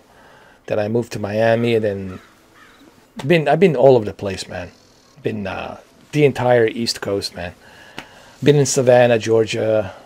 Been in Asheville, North Carolina. Been in Western Virginia. Morgantown, Western Virginia, Morgantown. Been there a couple of times. So I've been around, you know. Cool, South Bronx, man. Nice, awesome. You know what? New York has changed so much, man. Especially the Brooklyn. Brooklyn now has become like the place of art. Like this, like so many artists now in Brooklyn. It's like booming big time. Like a lot of artists living in Brooklyn. No, Jersey's cool, man. Jersey's cool. I mean, look, you know, Jersey, New York, you know, crossing going through that Holland Tunnel. It's always fun. To have lost his mind? Yeah, and don't forget the fact that I'm originally from Bosnia, man. I've been there when I was a little kid, growing up in that war. That freaking you as a friend. A mess of a war, man. I never thought I survived that shit, man. Then I've been in Vienna, been in Austria, a little bit in Germany, just in the where I was, not in Berlin. I never went to Berlin. I was down a little bit south of Berlin, where I was, Munich. I lived I was just there for a little bit, Munich. And then after that, went to the Amsterdam. And then after Amsterdam, I had to wait there to get the papers approval and everything. I had to go through a process, dude. In order for me to come to the United States, I had to spend almost 12 months just so I can get a green card, dude, just to come here. Like, they had to check me, everything, through a doctor. I went to so many exams, you name it, like my entire background, everything. So you can come here, so you can get accepted, you know. So I had to wait 12 months just to get that taken care of so I can come here, because I was sponsored by my aunt. My aunt, she sponsored me to come here, and then I had to go through the green card for another 8 to 10 years. And then after 10 years living here in the United States, I was finally given the opportunity to get naturalized. So I got naturalized and became a citizen in 2004, I think. It was 2004, 2005. No, it was 2005, I think. I became a citizen. Just around the same time the Apple came out with the iPhone, and just around the same time the YouTube started officially being implemented, you know, on the internet. Interesting, man. Just like, there's more to my life than just that, man. I could spend, dude. If I told you some stuff about my life, you guys wouldn't believe it. I mean, it's like a Forrest Gump story. I mean, it's really like it's like a movie, man. Even I, like, holy shit, like, really? I went through all that? Like, how is this even possible? Like, you know, like, what the heck's going on here? That's when stuff starts clicking. You guys have to remember, I'm 40 years old. That's when the things start clicking in my head. Maybe that's what it's all about. It's not about possessions of things. It's not about whether you're married or you're single, you have this, you have that. It's not about accomplishments. A lot of people live a life for accomplishments, for fame, for some sort of achievements. But at the end of the day, none of that stuff really matters. What I think eventually what this whole thing it's about experience. Collective things of experience. Experiencing everything. Both good, bad, ugly, horrible, and in between. Thanks, man. I appreciate it. Let's go meet, what's her name? What's her name? Sadie.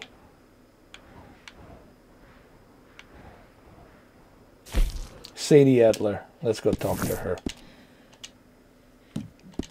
Just crazy as a cat herder. Mike and Bill turning all kinds of screws on me. Well, I've always been real. Here's the thing. I don't know how to fake it. Seriously. Doing all this stuff behind Dutch's back, Arthur. Why? It ain't like that. Oh, so it's true. You're undermining us all. Just when it matters the most. Who said that? Micah? Dutch? Doesn't matter who said it, it's true. Come on, man. Right now, be strong. Be together. I'm trying. Try harder. You see, Micah and Dutch, they're spilling lies and bullshit, propaganda, making him look bad.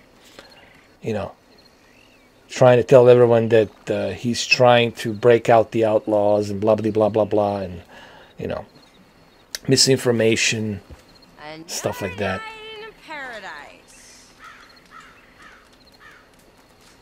No, dude, I never had a chance to do it, honestly. I was just, I had a different life, guys. I didn't have this life where, you know, where it's like in the movies, you go to college, you get out of the college, and you meet a perfect girl, and you get married, you get a great job. You know, it wasn't like that. I wasn't catered to be that way. I don't think my path was catered that way. Not that I don't want to have kids. Of course, I love kids. I have 2 beautiful nieces. I love them to death. I do. And I would do anything for them, dude. I would die for them today. That's how much I love my 2 nieces. You know, it's not about that, dude. It's just that I was dealt a different type of a card. You know, for some people that's hard to understand because they don't understand what my life has been in 40 years.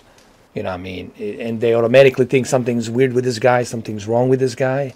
This doesn't add up. But that's because they're so quick and easy to judge without actually knowing what this person has been through. And you see a lot of that stuff, people judging quick and fast without knowing exactly what kind of card this person has been dealt. Just like here with John Marston, you would say, well, why is John Marston, I mean, not Marston, the Arthur Morgan, why did Arthur Morgan end up like this? Well, you got to play the game to understand why he is in this position that he is in. You know? Thanks, man. I appreciate that. I mean, here's the thing, man. Having kids is a responsibility. You know, that's another thing. You know, do you want to bring the kids into this life, knowing what you know, knowing what kind of society we are living in right now? Do you have the means necessary to help them, to support them? Do you have time? Do you have energy to do that? You know, you got to be honest with your partner about that stuff. Like, you know, do we want to do this? Do we have the means necessary to do it? You know, it's good to wish something, to have something, but it's also, you have to look at reality. We all fantasize about being in this kind of whatever beautiful place and living happily ever after, but you got to ask yourself, let's look at our reality. What is the reality currently right now? And you got to be realistic, you know. And that's the one thing that I'm realizing. I got to be real. You know, you got to be real with where you at. And you got to be real about what your life is and your past and where you are right now in your life. You can't just simply snap a finger and hope that something like changes automatically. It doesn't work that way. I have seen that many times before in the past. Things that you wish you could be, you never became to be, because you were never meant to be riding that road to begin with. And I understand that now. I realize that now. Now, what my path is, where I'm headed, I don't know. But I guess we're all going to find out. We're all going to find out one way or the other, man.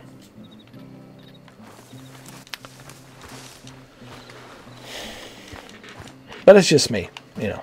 And I think what's so significant about this game that really kind of... because I sympathize with this guy, even though I know it's a fictional character. It's not a real character. But I sympathize with Arthur Morgan, you know. Because if you look at Arthur Morgan, he was dealt a different type of card in his life. It's not like he had a choice where he could like choose, hey, you know, I have these beautiful parents and they're wealthy and this and that, and they're going to put me through these schools and this and this and that. I can do this, this and that. You know, people have been dealt a different type of cards in their lives.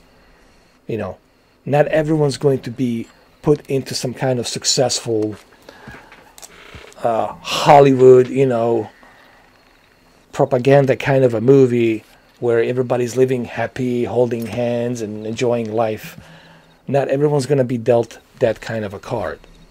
Some people are dealt different cards, different experiences, you know. And that's pretty much what it is, man. And that's what I like about this character, is that he was dealt a different type of a card. And I hope that the Rockstar goes back on Red Dead Redemption 3 and shows us the younger Arthur Morgan. Like a prequel before this. Like the younger Arthur Morgan, and then him and that girl that he was seeing. and what he did, how he got into the Outlaws, and learn more about Arthur Morgan and his past.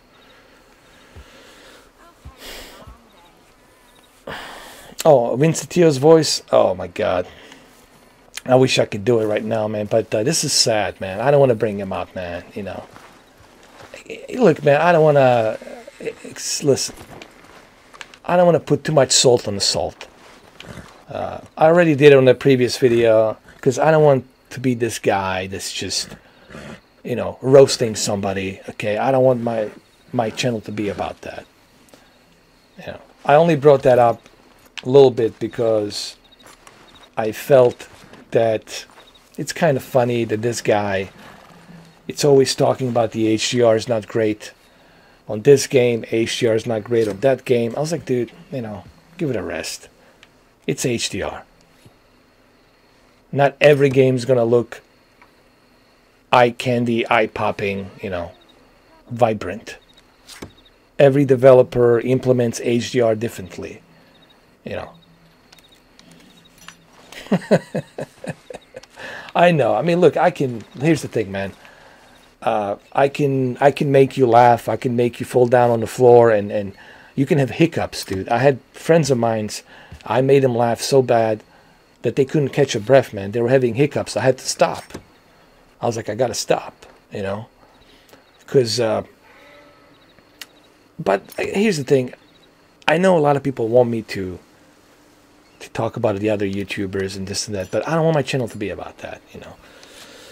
I don't want to be about that. I don't want to be about me talking about other YouTubers, because then I am putting myself into the same position that they want me to be in. They want me to do this. They want me to talk about other YouTubers, and I don't want to give them that satisfaction. They're going to say, you see, you know, see, he says, you know, he doesn't like when other people talk about him, but now when he talks about other people, it's okay. So I don't want to be, well, it doesn't matter if you like it or don't. I mean, it's not about whether you like it or not. I appreciate that you like it, but it's just that I don't want to be that guy, you know. I don't want to be that dude. I could easily be that guy and roast people and make a big buzz and make a truckload of money doing that. But I don't want to be that guy, you know. I don't want to be that person. But believe me, I can roast people real good. I can roast people real good. But that's not my intention to be that guy. Let me get my camera fixed. And let's go meet Sadie, see what she needs to do.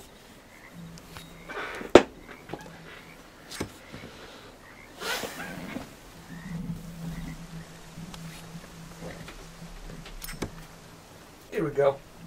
Camera's back and everything. We're good to go.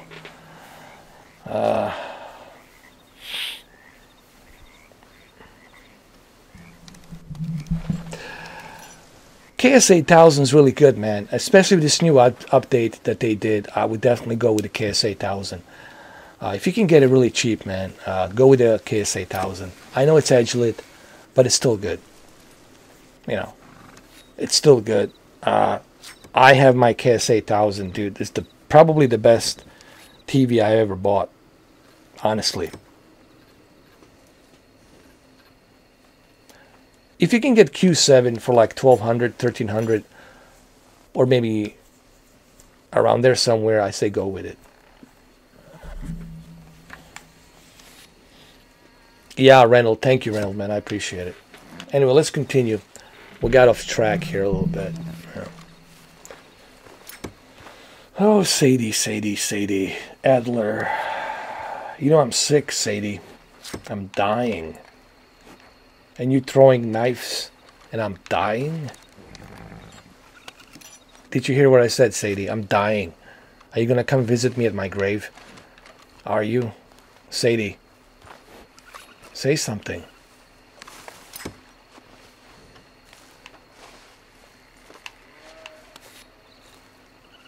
Sadie? You okay? Peachy? You sure? No, I ain't sure. You still working? Is anybody still working? The whole goddamn place full of people bickering, fighting and lying. Makes me real sad. I know. I need someone to ride with me. Do what? Finish off them O'Driscolls. I hear the last of them is holed up at Hanging Dog Ranch. I don't have it in me no more. I saw Colm swing. I just don't care. I was a married woman. You know what they did to me. And to my husband? Like, you're the only one of these fools that I trust. I've got to do this. All right, Sadie, I'll help you. All right. I'll tell you what. I'll do it. But there's something you could help me with. Abigail? Jack? John? Make sure they make it.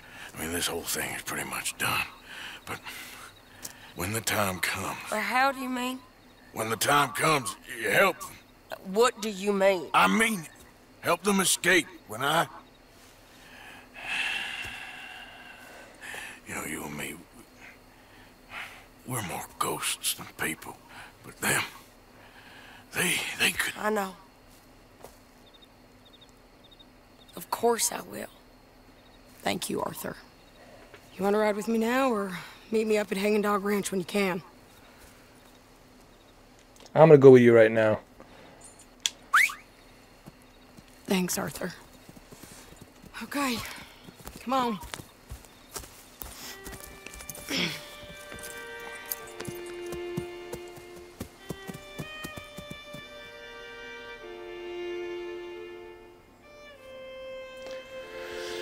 Thank you, DJ, man, for helping out. I appreciate that. Thank you, Randall, as well.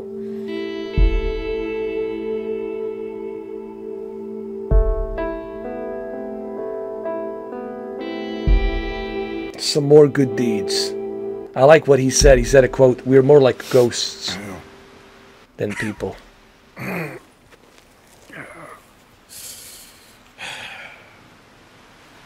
Fine morning for a killing. Let's take a photo here. It's a good photo here, man. I want to take this photo. Some good photos here. Hey. You seen anything down there? Yeah, I think there's a bunch of them down there. I'm mostly drunk. But one of them is a fat fella with a beard. Him? He's mine. Okay. He's mine. All right, Sadie. Ranch. Run down. Lots of folk there. But spread pretty thin. I'll set it off and then we'll take it from there. Take it from there? Okay. So, no real plan then? Oh, I got a plan. Now come on. I know that woman. She was with Dutch. Oh my God, is that what I think it is? End of the road!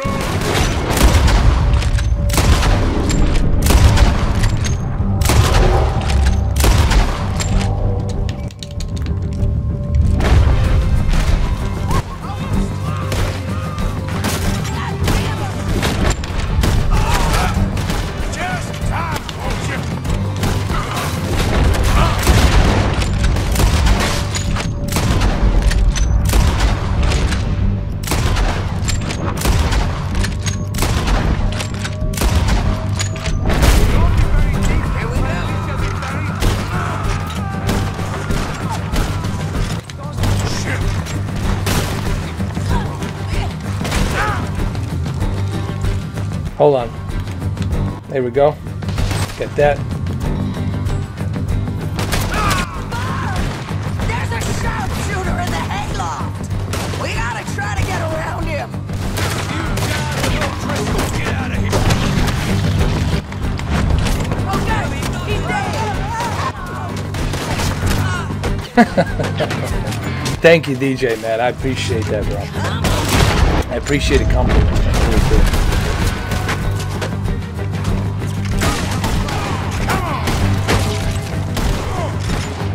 I mean, I tried to be, man. I tried to be fair, you know. The one thing I never do, and one thing I never did that I know, personally. I never screwed somebody over for no reason. You know, just as a matter of fact, not even a reason. I never screwed anybody over ever for nothing. You know, I always try to be, you know, fair. I try to be reasonable with people, and I always said life it's like a two-way street. You know? If you're good to me, I'll be good to you. You know, if you're bad to me, then what do you expect in return? You know? But I never like screwed somebody over like purposely for no reason. Like just like purposely, like just to screw someone over for the sake of some benefit. I never done that, you know. And that's the one thing I'm proud of, man. I never did anything I never took any shortcuts to achieve anything, you know.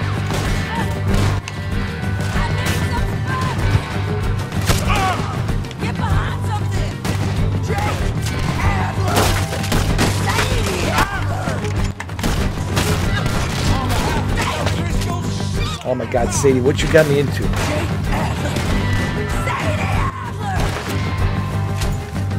What happened to your hat? Where's your hat? Sadie, pick up your hat. You killed my husband! You burned our farm! You stole— I'll get him for you. Don't worry. Their time has come.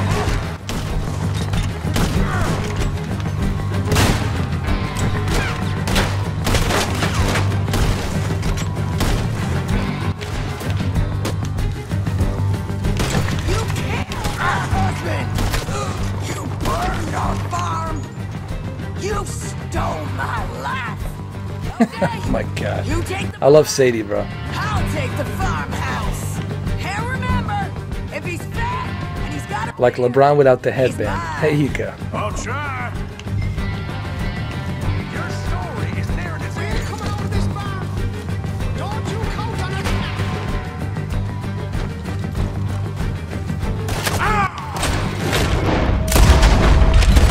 Ain't nowhere left for you to— I got him. There's another one over here. Hold on. There's some more. Oh. You made a mistake taking over your—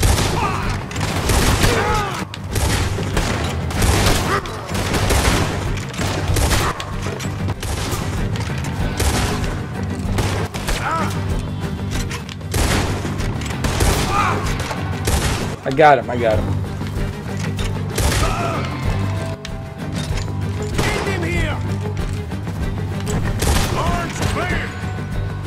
Got him.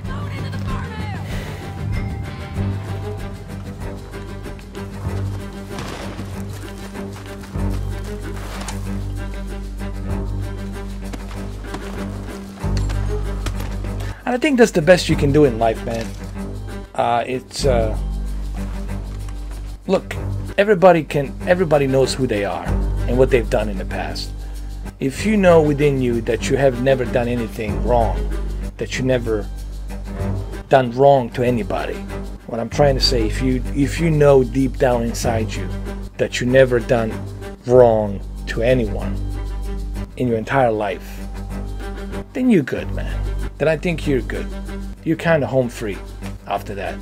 But if you have done something shitty or something shady in the past so you can have your whatever, you know, profit of something, then that's inheriting some very bad deeds, you know what I mean? And sadly, there's people actually who live like that. They have those bad deeds and they did some shitty shit in the past, you know.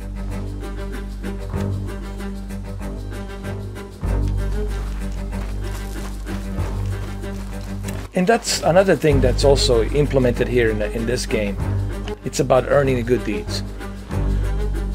Granted, there's some things that Arthur Morgan, he cannot change. You know, he can change some stuff that has happened in the past.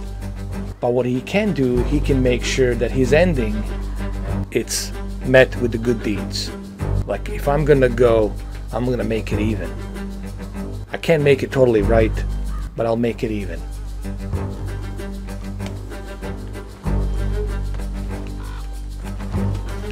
I have QLED series, man. QLED series is really good.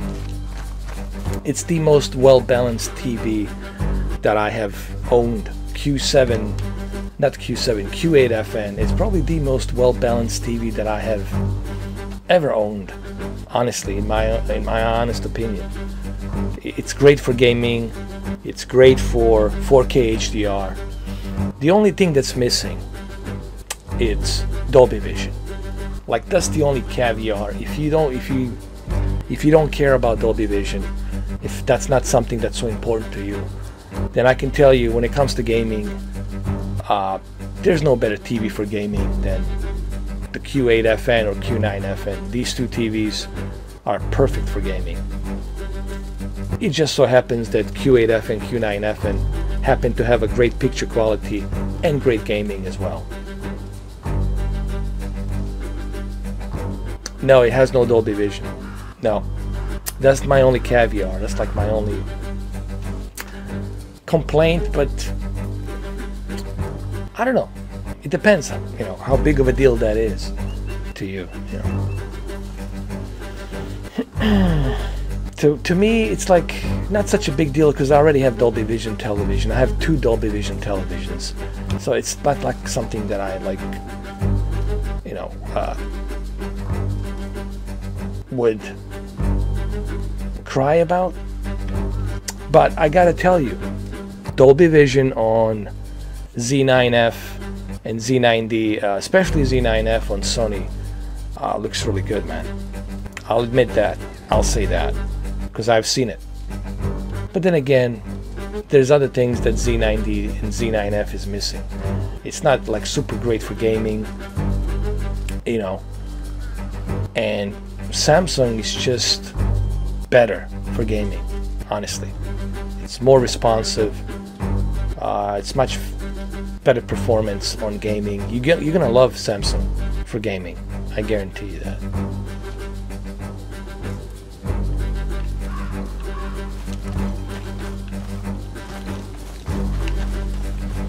Where did Sadie go?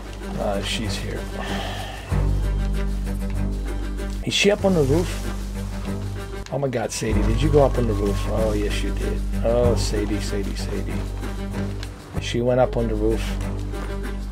She went up on the roof.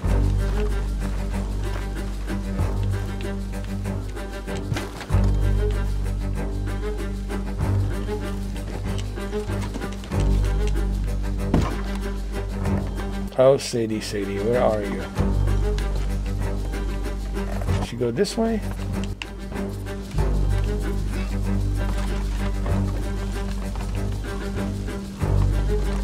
Oh, she go through a chimney? No, where'd she go? No, she did go through a chimney. Are you kidding me? Did she?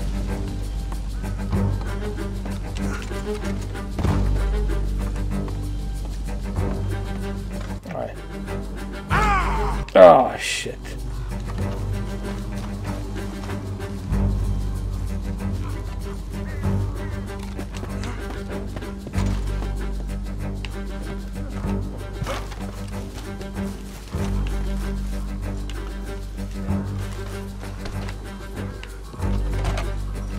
Sadie! Oh, I can only imagine what she's doing right now. I can only imagine.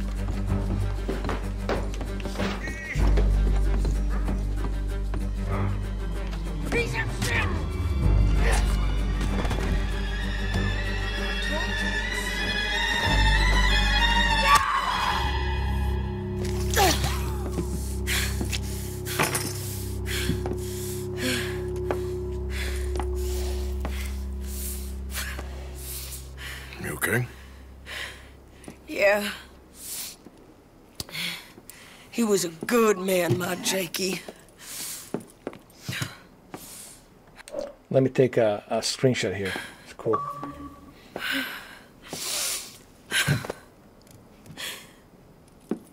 We was always sweet on one another. I'm sure. Yeah. I miss him every day, every moment. They turned me into a monster, Arthur. But my memories of him, they still pure. I ain't even got that. Aside from my Jake, you're the best man I've known. I know the company you keep. The competition ain't too fierce.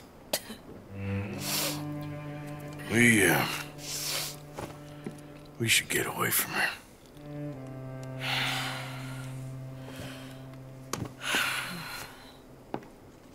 Yeah.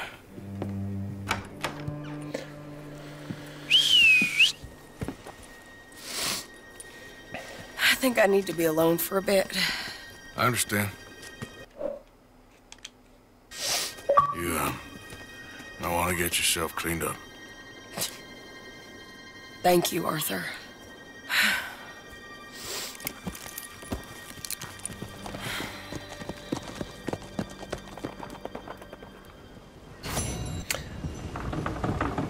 Well, he did ask her to go ahead and help John and Abigail and their son to escape when the time comes.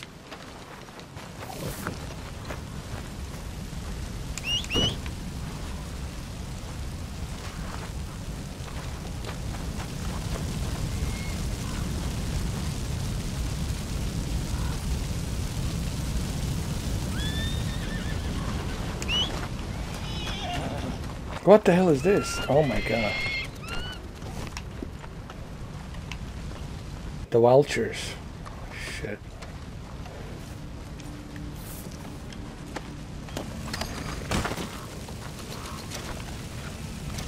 Oh look, he was taking a shit. Yeah. Screenshot near the fire. Yeah, dude, I thought about doing that.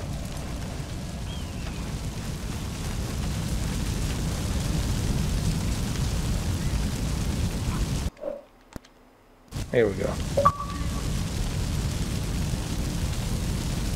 He doesn't look too great here, but it is what it is. Yeah.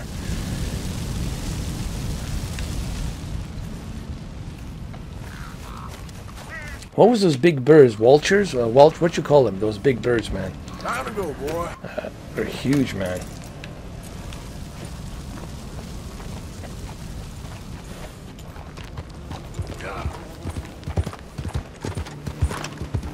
And look at how beautiful it is over here, dude. This is beautiful. Check this out.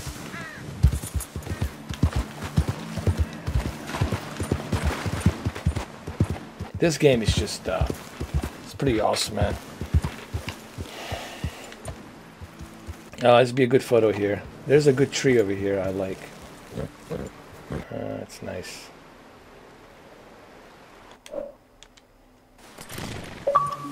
Yeah, picture moment, man.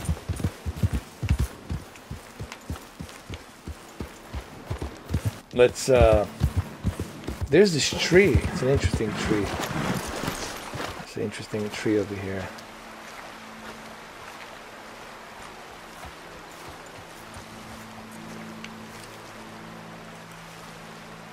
There we go, like this. Oh.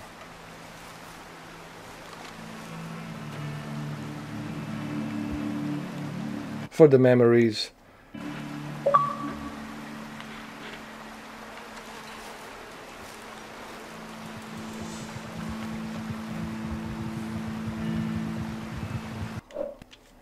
Some more memories. Yeah, there we go.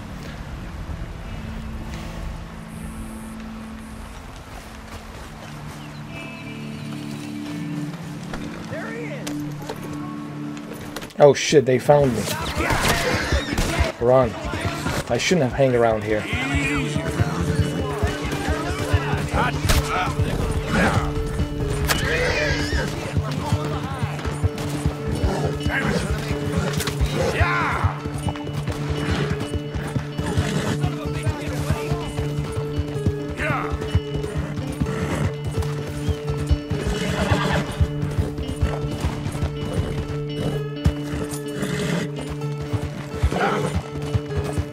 Let me lure him in here. Hold on. Right here.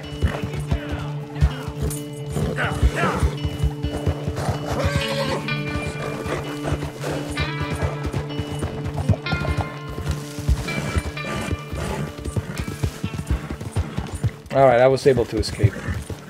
Good. That's pretty good.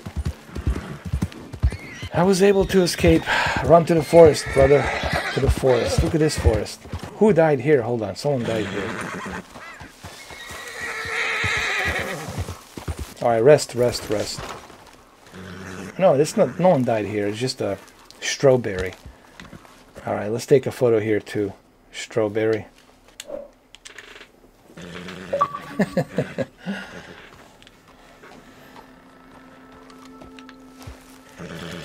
Alright, let's go back to the camp.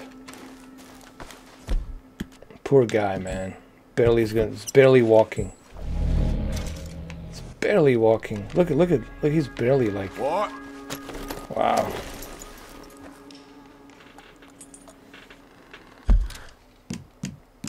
Let's look at the map. And we gotta go back.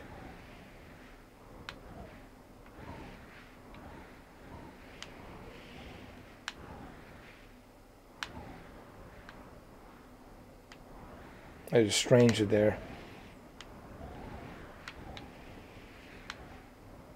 Beaver Hollow. I gotta go there. Yep.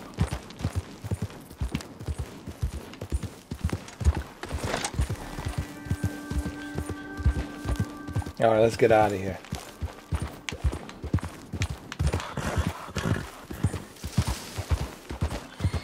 Here we go. Ready? Go. Oh, we got a good distance here. Let's go. Yeah.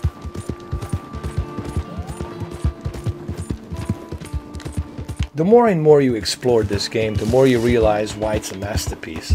Why they call it a masterpiece. And it truly is really a masterpiece.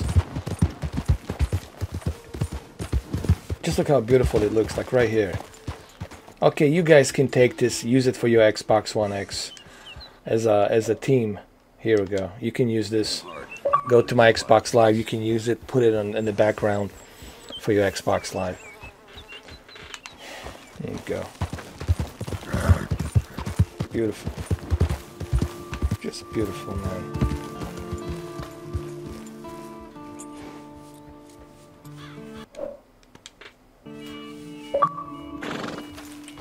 Oh, you have 3 Arabian horses. Those are beautiful, man. Arabian horses are beautiful, man.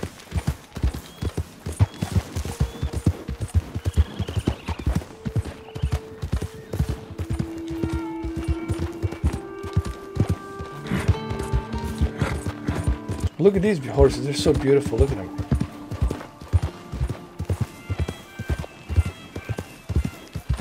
All right, let's...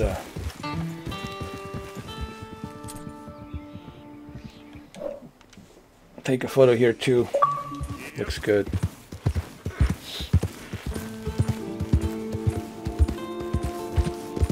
What is this? Anywho, I saw something. But look, I'm not gonna lie, guys. The Xbox version is the best version. It looks the best, you know. It just looks very sharp and with detail and everything. So, you know, I think if you have Xbox One X, you should play it on the Xbox One X. And I guarantee you, man, you're gonna have the best experience of this game on the Xbox One X. You know, the Xbox One X with 4K and this HDR. What's going on here? Are you alright, sir? Well, that's exactly what I've been looking for. Alright, let me help you. Well, hey there, partner. Come take a look at this. Look at this, my friend. Tobacco. Nature's gift to us all. Focuses the mind like nothing else. Whatever you say. Well, I say, why buy it off the shelves when you can make your own? Well, plenty left here if you're interested. I'd best keep moving. So if you're looking for a tobacco, it's right here, dude. The plant of tobacco. It's right here on the little creek. It's right here on the little creek. Oh, dude, we're so far away.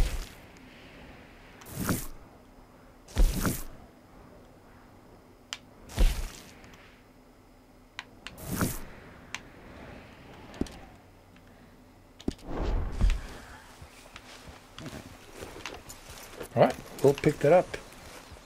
Let's pick up some more, shall we? Can we? I want to eat it, dude. Let's see what happens if I eat it.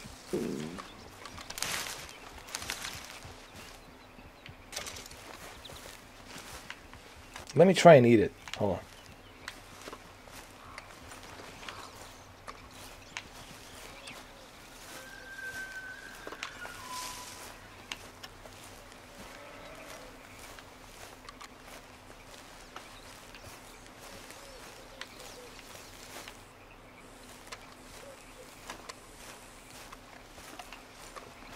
Ah, too late, too late. PlayStation 5? Yeah, man. That's going to be a big one. But who knows, man? We don't know yet what they're going to implement and what's going to be on there. It's still kind of early to tell what Sony is going to do with the PlayStation 5. You know.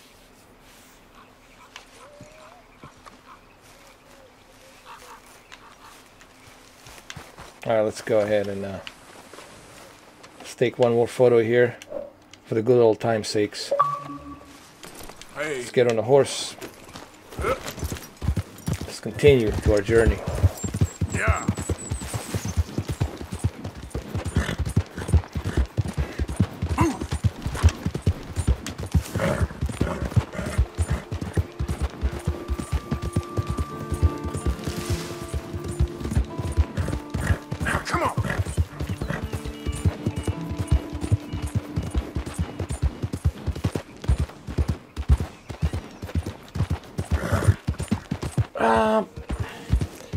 I'll believe it when I see it, man. I don't know yet, man. You know, it should be great.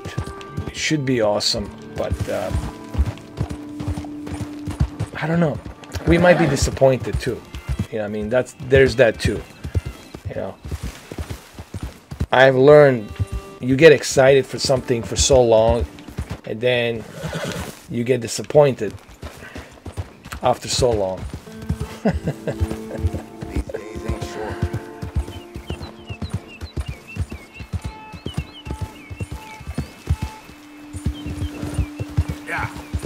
They should implement the backward compatibility, honestly. I think it's time that they do that. Because they used to be the ones, they used to do that. I mean, with PlayStation 2, with PlayStation 3, backward compatibility was their main thing.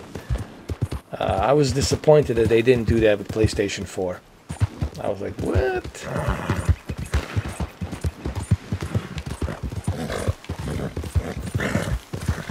Hold on.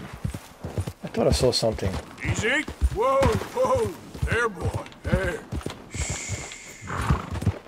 There was a snake or something.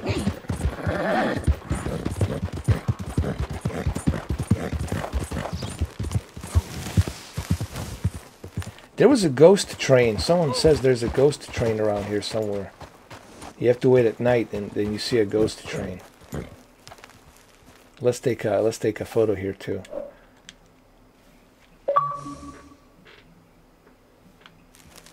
Giddy up. Yeah.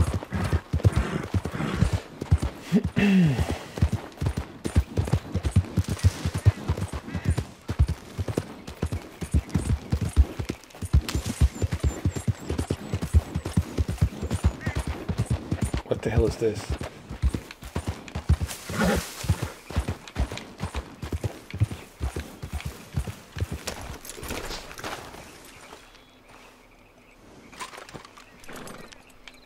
Nah, nothing. I thought it was something, but it ain't nothing. Okay, fella.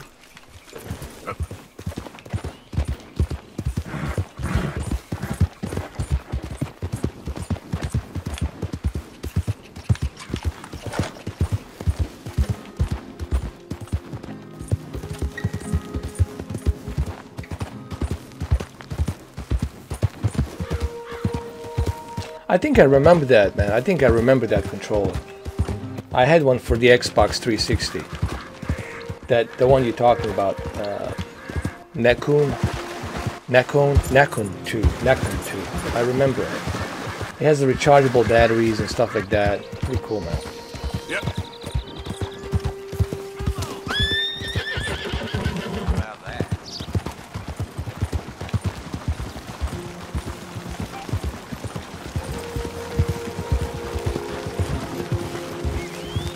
I was a bit disappointed with the Xbox Elite controller.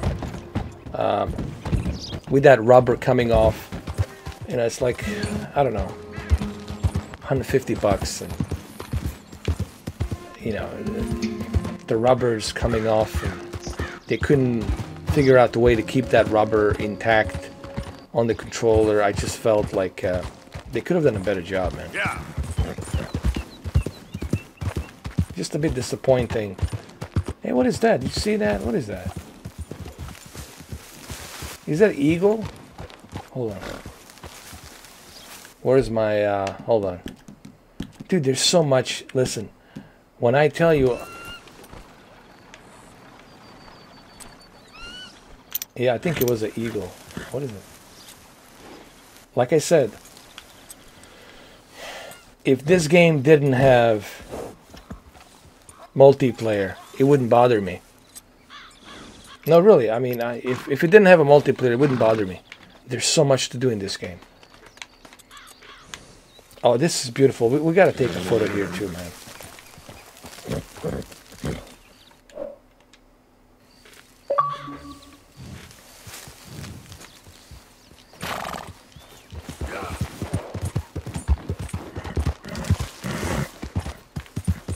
Hold on. I keep seeing some stuff around here. Was it a snake or something? Let me see. Was there a snake?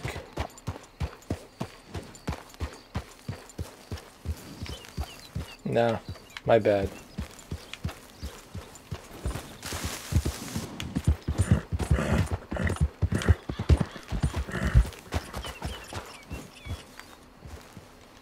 Get up.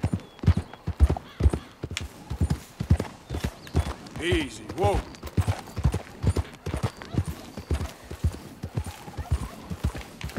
I can vouch for a Razer, DJ. I have a Razer mouse, and I have 2 of the Razer mouses, and they're the best, man. Never had any issues, man, and been using them for quite a long time now.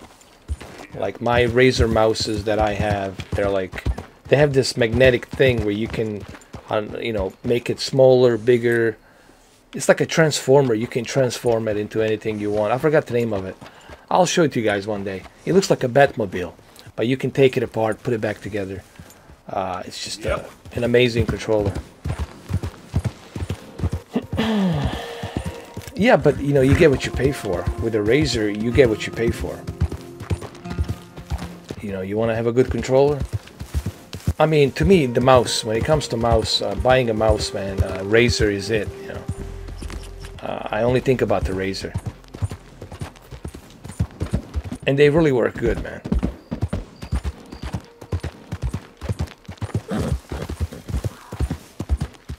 Yeah. Yeah. What is this? Whoa, that's it. Easy.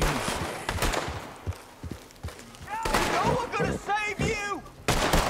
Should I get involved in this shit? Why not? Hold on. I'm done with this son of a bitch. Take him out, boys.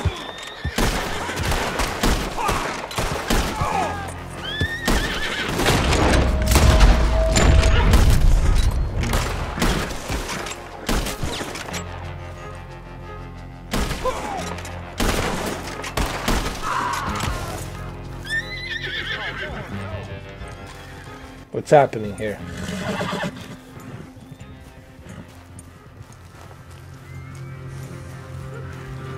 Appreciate you stepping in there. Those bastards been turning the a screw on me from day one, saying I gotta pay them protection money. I told them where to stick it, and well, I guess you just saw how that panned out. Some more good deeds. I was helping this farmer. See, he was just trying to build this camp. And these guys were trying to take that camp from him. Well, it's not gonna happen with me. I'm earning good deeds. That's what I'm saying.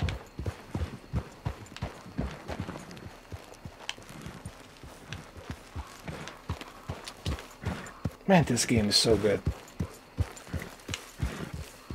I mean, like, it's beyond good, man. I don't even want to use the word good. It's like, oh,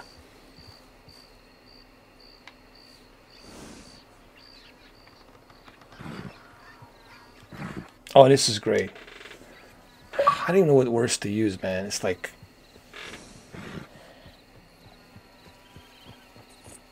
help me out, guys. What would be like the great masterpiece? That's it. Masterpiece. There's, I don't know, what else can you call it? Just a masterpiece. A pure masterpiece. Yeah.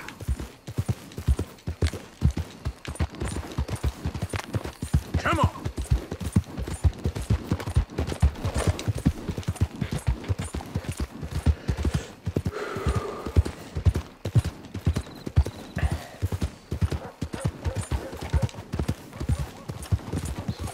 Partner?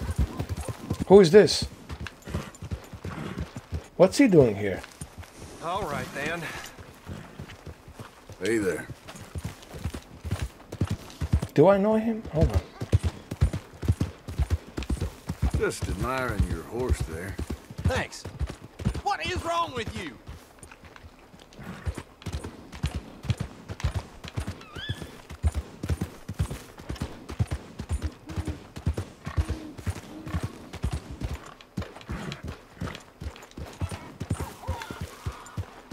Wow, look at this, man. I gotta take a photo here too.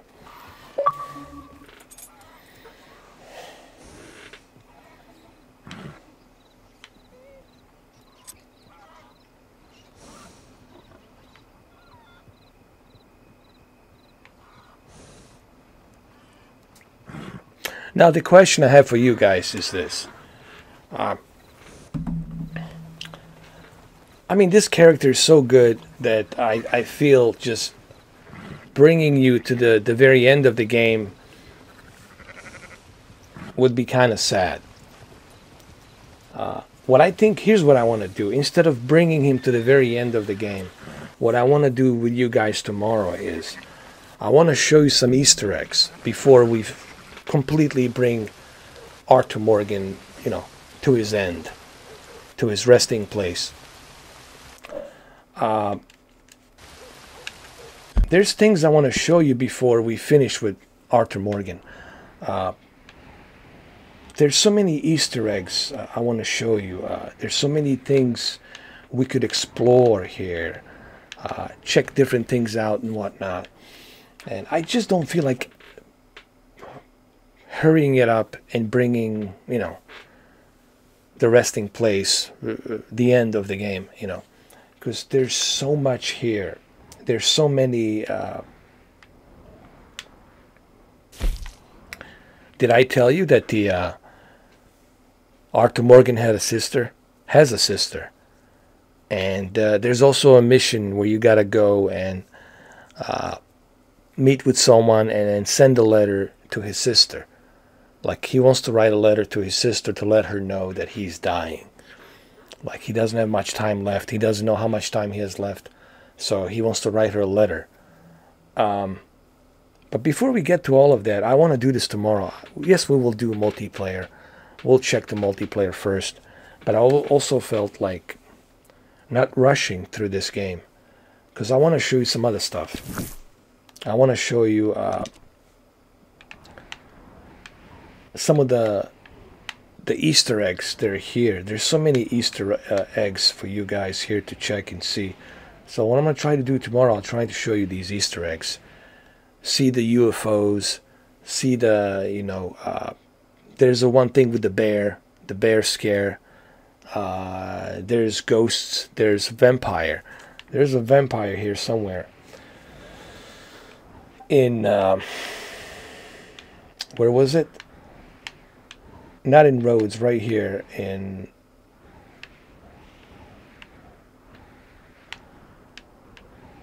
Saint Denis, you know.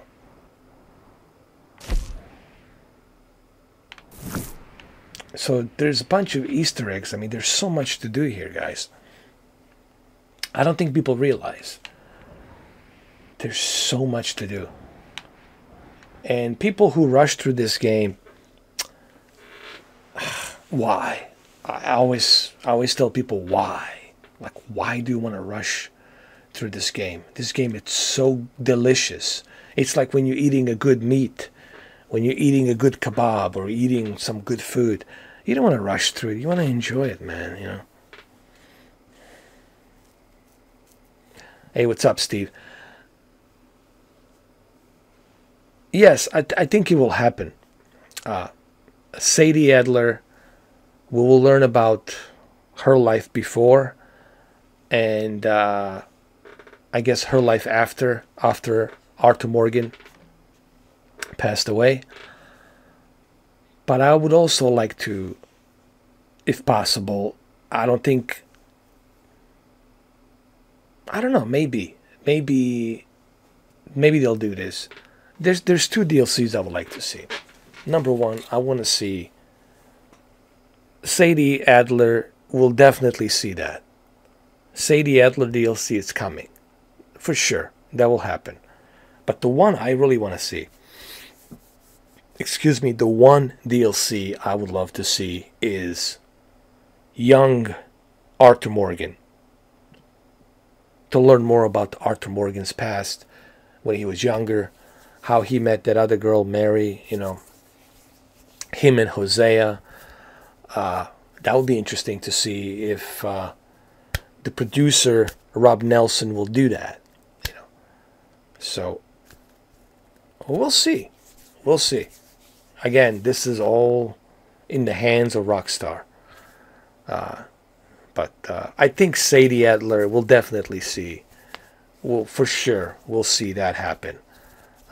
Because even though there was a bunch of missions with Sadie Adler in the game, but I think we got to learn more about her and her husband and her life before she joined the Outlaws. Like, what was her life before and what she did before that. That would be interesting to see. So I would like to see that. Well, but I'm pretty sure we'll see it. I'm pretty sure we'll see that DLC. Yeah, because there's so much. Here's the thing. Rockstar right now, they really got a good thing going on with this Red Dead Redemption franchise. They got the characters, very good characters. They got a really good story, and I think they can explore that by going back. We can learn more about Arthur Morgan and his life when he was younger.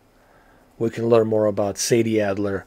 We can learn more about him and John Marston, how they met as friends. We can learn more about Hosea and how he got into the Outlaws. I mean, there's so much they can explore. And of course, we can learn more about Dutch and what he was like when he was married and what happened to his wife and all that. We can learn more about him. I mean, there's so much that Rockstar can do here with this this huge franchise that right now is a big franchise. Really, they can take this in many different directions, I think. You know, are they going to do it? I don't know. I think if they don't do it, it's a missed opportunity. And I don't see any reason why they wouldn't want to do it. They have a really good thing going on here. These are rich characters. So much story to be told about them. And I think they can really have some good stuff happening here. Even with Red Dead Redemption 3, if they decide to go with Red Dead Redemption 3 to go into the past of Arthur Morgan when he was younger, when he was a kid, and then him growing up.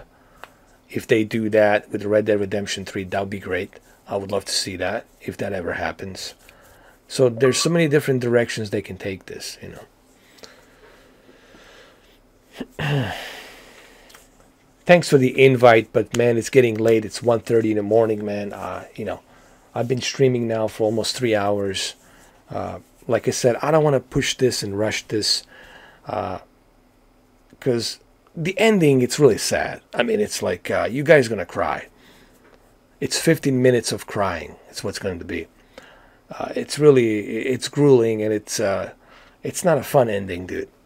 It's not something you will enjoy. It's going to make your day look bad, because it's really sad, like super sad.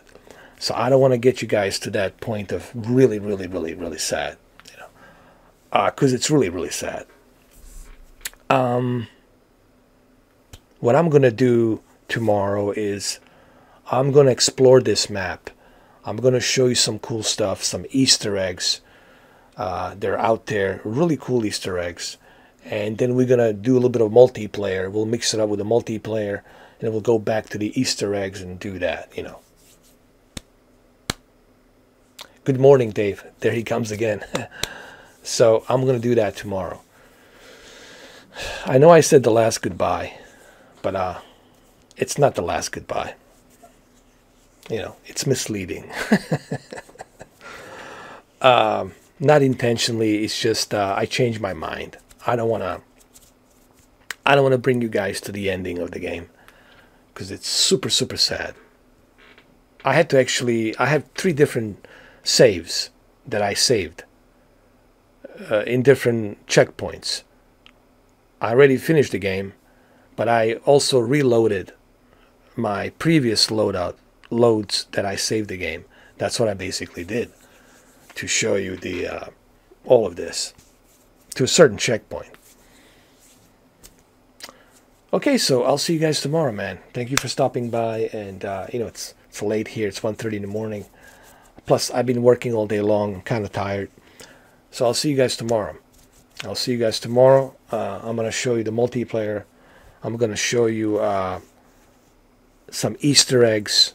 I really want to show you these Easter eggs. It's really fun. Show you some key stuff to look into on the map, you know, for you guys, so you can remember where to go. Thank you, Reynold. And if Dirty Sprite is watching this, yes, Assetto Corsa, it's going to happen soon. I know I promised Assetto Corsa, but Red Dead Redemption has preoccupied my life, as you can see. Arthur Morgan has preoccupied my life. But Assetto Corsa, Competition, it's going to happen. It will happen. Competition is the French word for competition. Okay. It's like a GT championship that's in France, and it's really hard to pronounce. But that game will happen. The live stream will happen of Assetto Corsa. I'm just letting Dirty Sprite know. I will, bro. Cheers, everybody. Gotta go. Gotta run, man. I'm glad that I didn't spoil the ending for you guys, because I don't want to do it. It's freaking sad. I would rather I show you the Easter eggs and a little bit of multiplayer. Yeah, we're going to see some UFOs. I don't want to spoil it, but believe me, these Easter eggs are real fun. Especially the one with the vampire, man. It's so much fun to be had. Alright, guys, so I'll see you tomorrow. Cheers. Thank you all for stopping by. I really appreciate it. This game, listen, let me say one more thing before I go.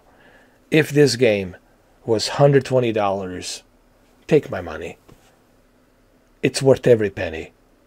Every dollar, all the way to 120. And whatever cents with tax. It's really worth every penny. This is really a true masterpiece. I mean, really. And if this game doesn't get Game of the Year, then I don't know what to say. Are you guys with me? Can we agree this game deserves to be Game of the Year? Alright guys, we'll see you tomorrow. Cheers. Have a good one though. I'll see you.